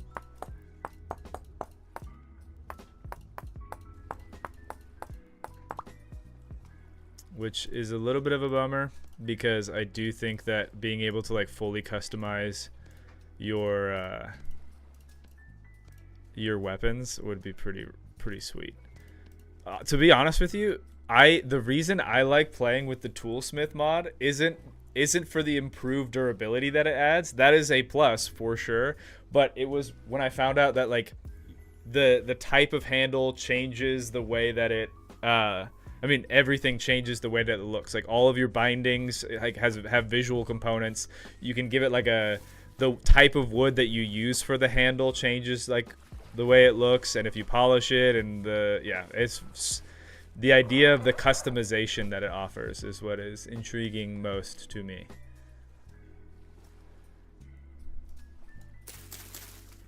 Hey, we got more seeds. Onions, those are turnips. Onions. Sweet. Okay, let's figure out fishing. So I can make fish baskets with cordage and sticks. Cordage is with cattails, vines. Oh, I forgot. That's what this one. Papyrus. So yeah, mostly cattails. Okay.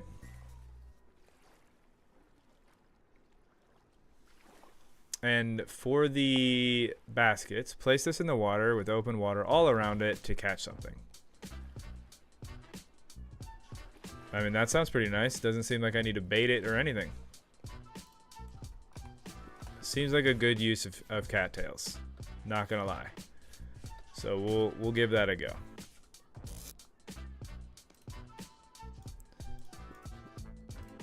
One, two, three, four.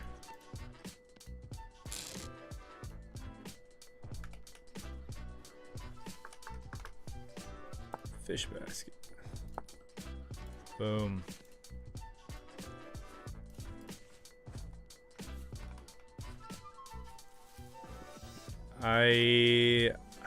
I could probably put it in that little lake over there, but I doubt. Oh, hey man. I doubt that there are enough fish in there, so I think I'm gonna try over here instead. Let's maybe put it out a little bit farther. I have no idea how it determines, like if the way that it's facing is a determining factor or what, but we'll come back and we'll see how that goes. Speaking of seeing how things go, I think the time has come. It is that turkey's death day. I have a cellar now. It is time. Oh, he doesn't think so. I might have No. I thought he was gonna run away. That scared me a little bit. I'm not gonna lie. He's like, you want to go, punk? Okay, I need a empty backpack slot to grab this thing.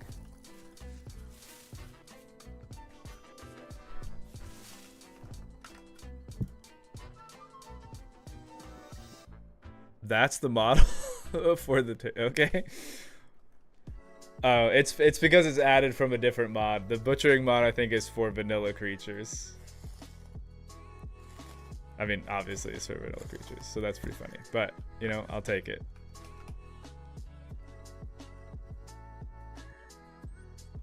That's a big pelt.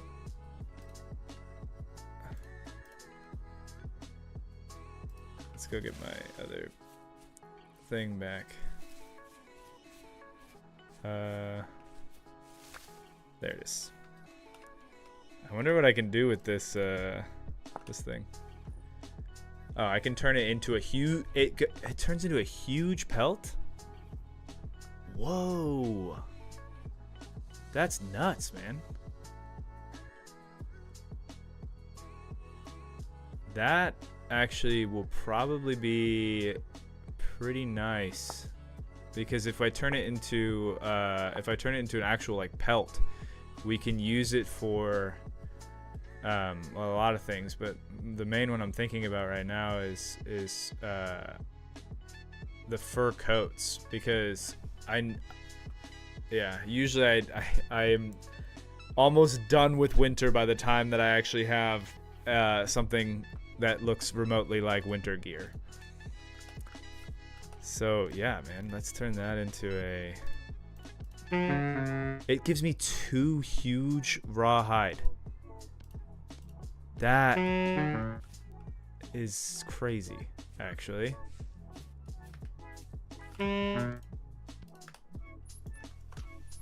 That's nuts, man.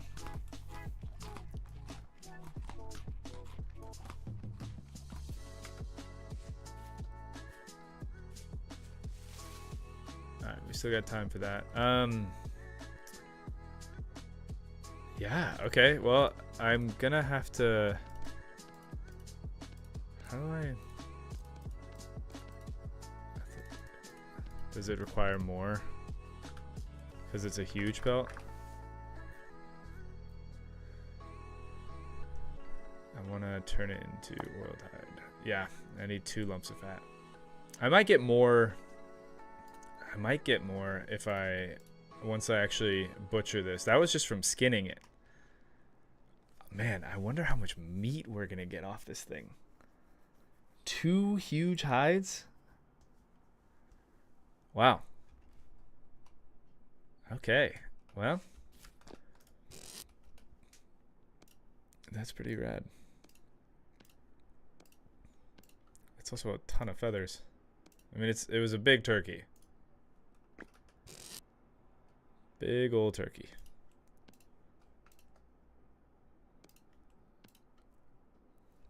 Nice. It seems we have lost our music again. Going back to the beginning.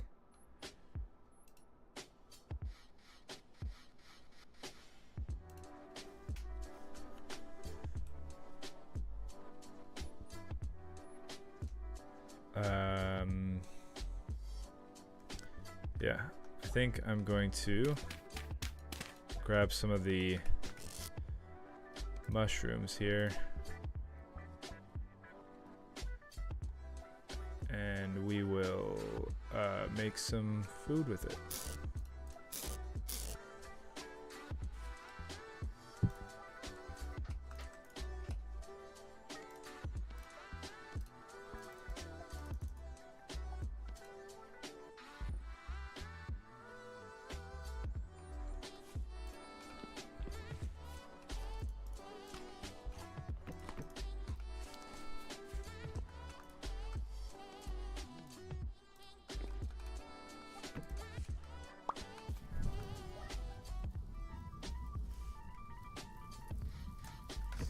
Sweet.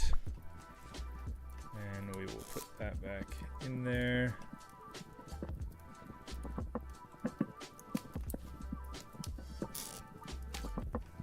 Cool. Yeah, man. I think, like, I was not expecting that big ole turkey to be what it was. I mean, I keep saying that, but two huge hides is no laughing matter. That's a pretty solid start. Yeah, we got a farm going. We got our tool molds. Probably wouldn't be a bad idea. Let's try to boil some water, as was suggested by people in the comments. If I just do that.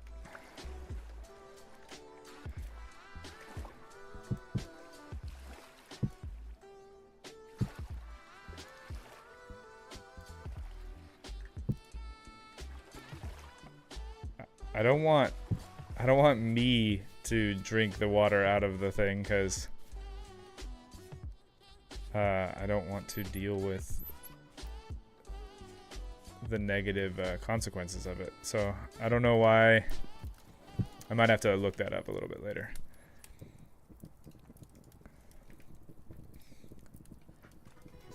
Ooh, but that being said, let's try something else instead. I also fired one of these. Let's see if I can fill this up with water.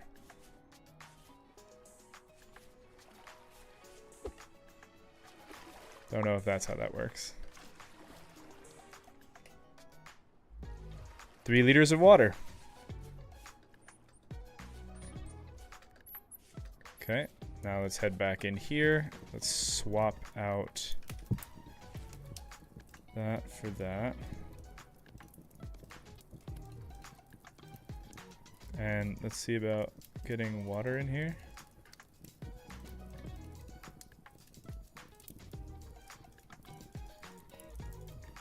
The item ratios are wrong for boiled water. How much? Oh, you have to do 3 liters. Great. Cool.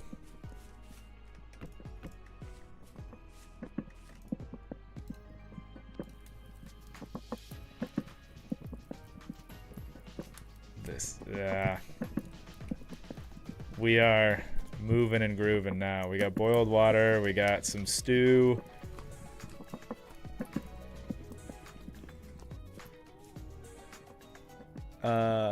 This is ready to be thrown onto the... I still... There we go. So let's throw this on the hook here. Not hook, excuse me. Table. And let's see what kind of stuff we get out of this.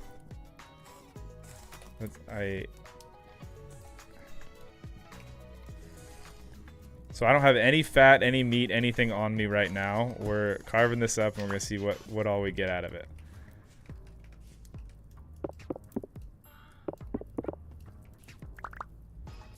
Okay, so let's look at the haul here.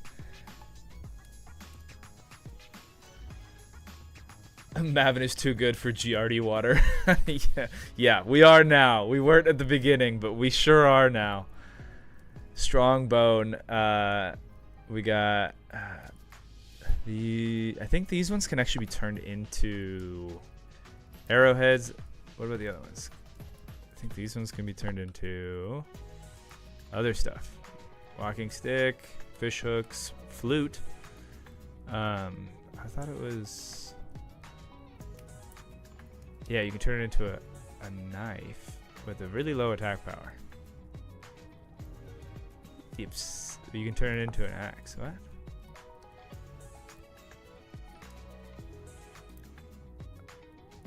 That's kind of cool. Yeah, we might have to make a bone obsidian axe. That sounds pretty cool.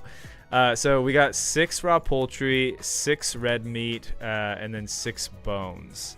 No fat from it, other than from when we were skinning. So that is a little unfortunate, because those I'm gonna have to go out hunting some more stuff, because I can't just let these hides rot. Actually, I need to, you know what I should do? Let's put the hides in the cellar. Oh. Oh. Yeah, that's what we need to do.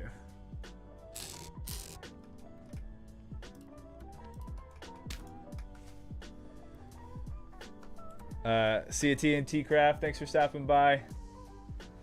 Do you want hints or answers to things you ask? I've played a lot of these mods, but I don't want to ruin the discovery. This is a great question. Because it's like, on the one hand, I don't want to just keep circling something that is going to just take a ton of time that we could just avoid. But on the other hand, I like the discovery is part of it. So I think if it gets to the point where it just looks like I'm not making any progress at all,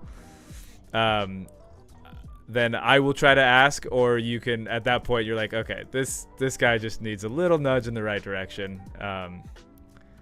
But I won't get mad, like, you know, you trying to just be helpful.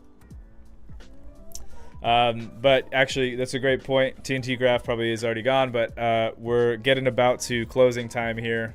I got another 15 minutes before we're heading out. So I'm thinking what would be good to do in the last 15 minutes, and I think it would be nice to I don't know if it's going to be possible, but I think it would be cool to try, see if we can get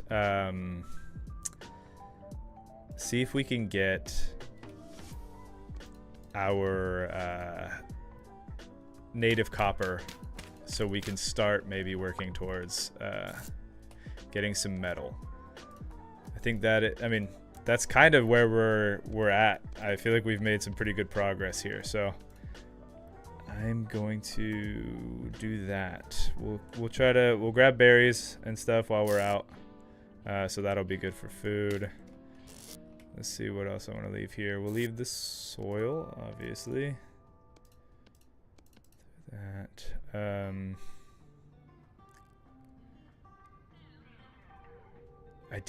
I'll put the strong bones away. I do kind of want to keep the bones because I kind of like the idea of being able to make a bone axe, a bone obsidian axe. All right, let's take that and head out.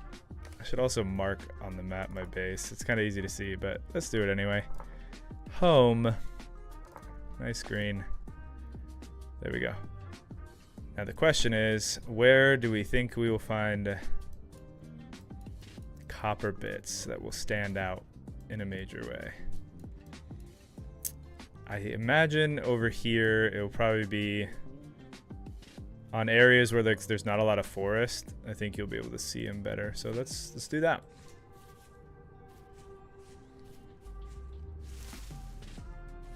Thanks for the stream. Very enjoyable to play alongside you.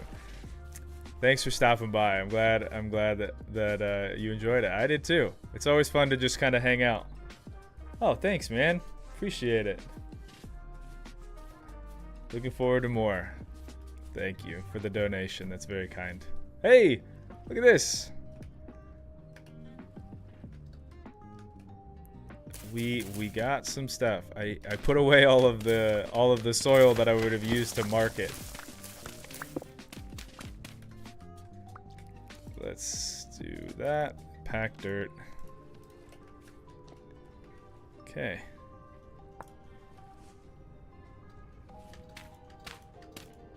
Sweet. All right, I'm trying to think if there's an easy way to get up to the other side. Oh. Well, not that way. But, you know, we're down here now.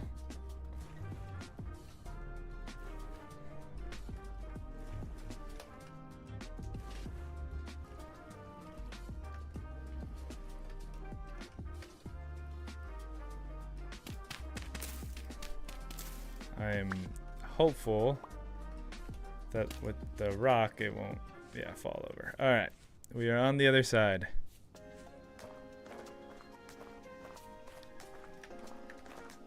Man, we got a good amount of obsidian. Yeah, I probably don't need to grab. Nah, let's do it anyway. Did I not? Yeah, didn't bring a torch again either. Fortunately, those are pretty easy to craft, and I did bring my fire starter as well. So, ooh, that is a grizzly bear. I don't think that that is in the cards for today.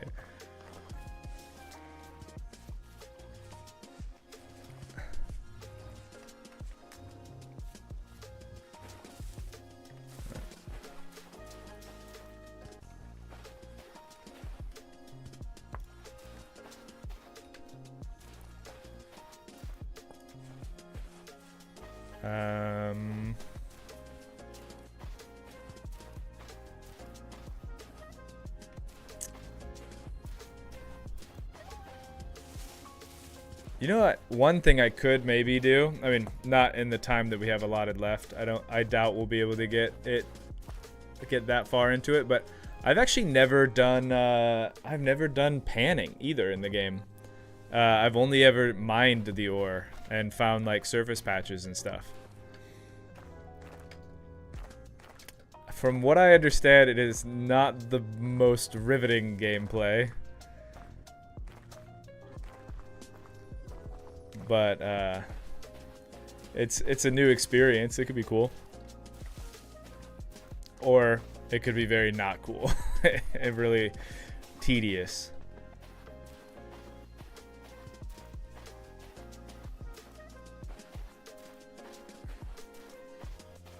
Okay, let's just take a second, make a torch.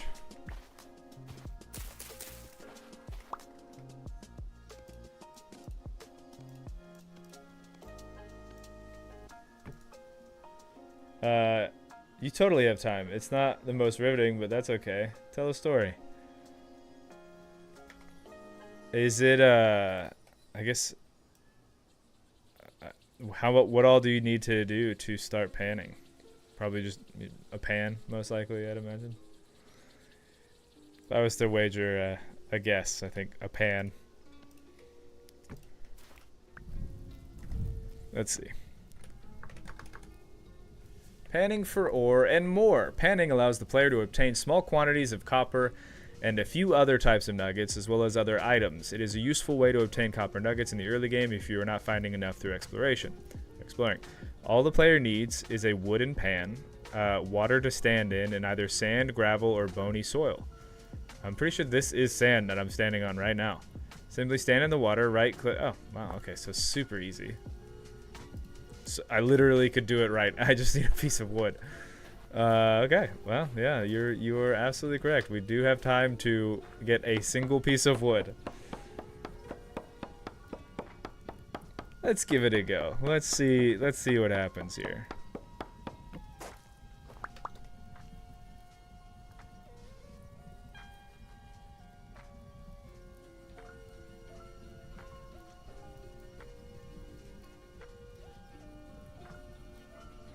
Okay.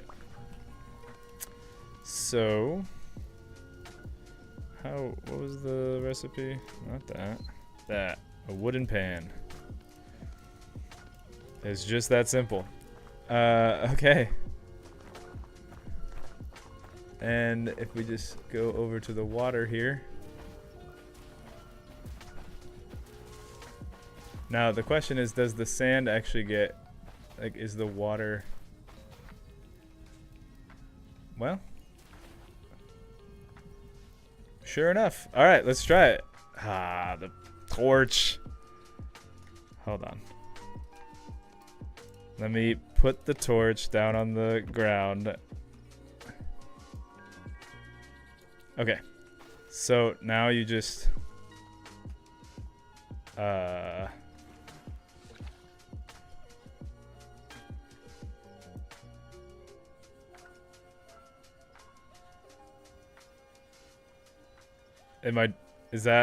are we doing it?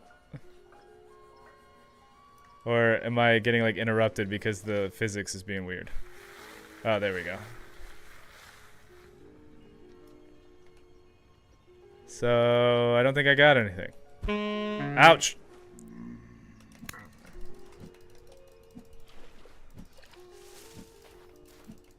I have a feeling, man, I have a feeling that it's gonna take more than one to start getting stuff.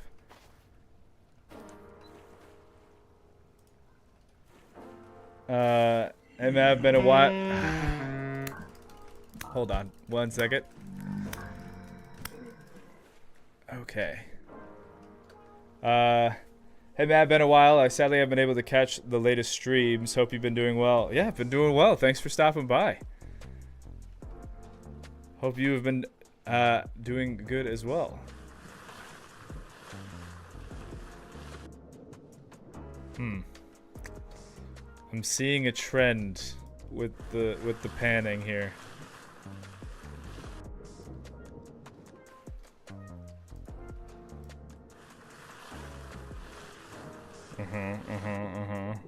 It's gonna take a sec. I can see. That being said, I could also see, like, if it's not nighttime and you're in an area that's pretty secure, like, it's not the most exciting, but it is productive, and so just kind of being like getting into a flow state and just chilling and panning. That being said, I haven't gotten one single copper yet, so I am disappointed.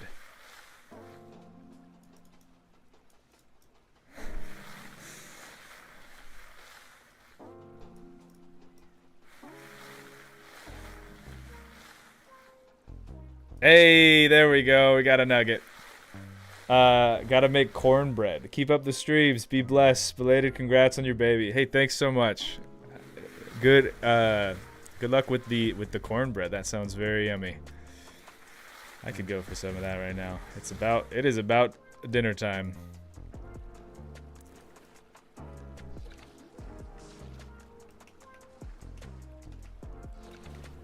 Come on, man. I feel like there's an element of this that's like gambling. I'm just like, come on, one more. No, we got it. What are the odds? Let's go. Nope. Okay. No. We got it this time. We got it this time.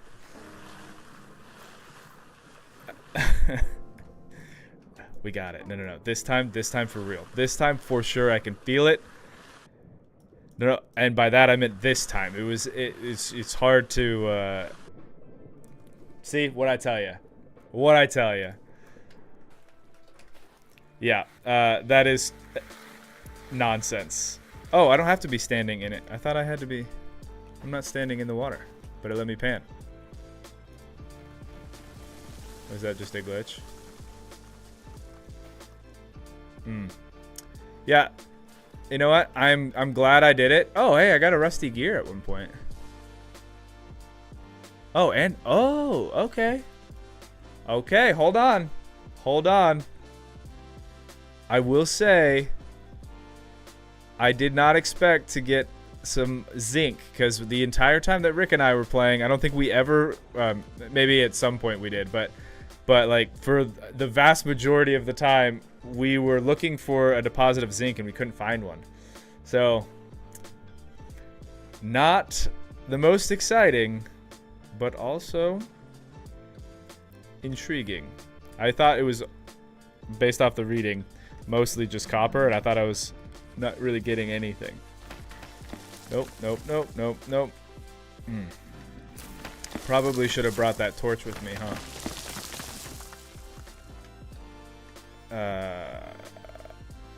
Well, I'm just gonna try to hoof it back to the base. Oh, and I'm also starving. Now I really gotta lock in. The end of the stream, gotta lock in.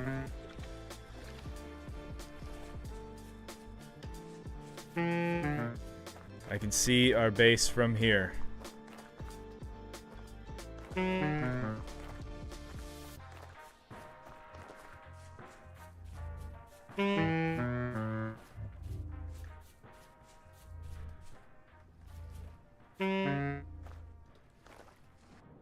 Very difficult to see. And I imagine with YouTube compression, you guys can't see anything. 99% of panners quit before they get the golden coordinate. That's how it goes. That's how it goes.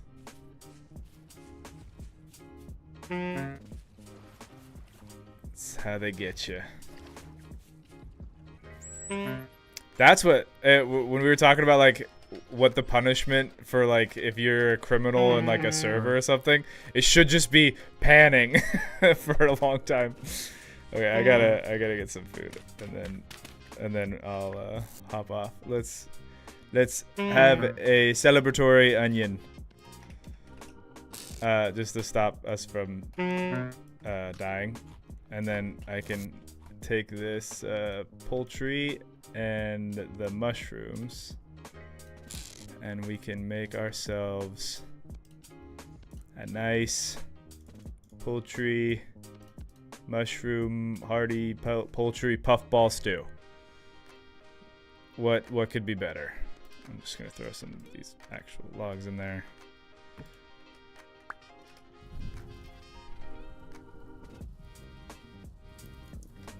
Cool, man.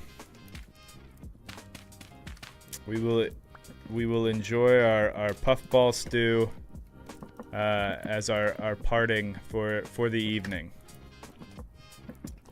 Add our nuggets to the nugget collection on the ground here. We have 10 nuggets. Still have a little ways to go, but sentenced to panning 10 stacks of gravel. Seriously. Or like, yeah, or you could be working in a like iron mine, because the iron veins are sometimes like so big. But either one. Yeah, that being said, because I didn't really mess with panning much before. Like when I was thinking about server stuff, like how to prolong server progression with like all these different factions and stuff. Yeah, like making it so copper is really, really rare, and the only way to get it like is to just have a lot of people work together to do panning. It's like I don't want to like punish people and make it so like, yeah, it's like it's so grindy that you're not gonna enjoy this. But the thing is like you kind of got to find some ways to draw it out, so that way, you know, you when somebody hops on a Monday and then they hop off and then they come back on a Saturday, their buddy is like, you know, has meteoric iron armor and like is pretty much done with the game.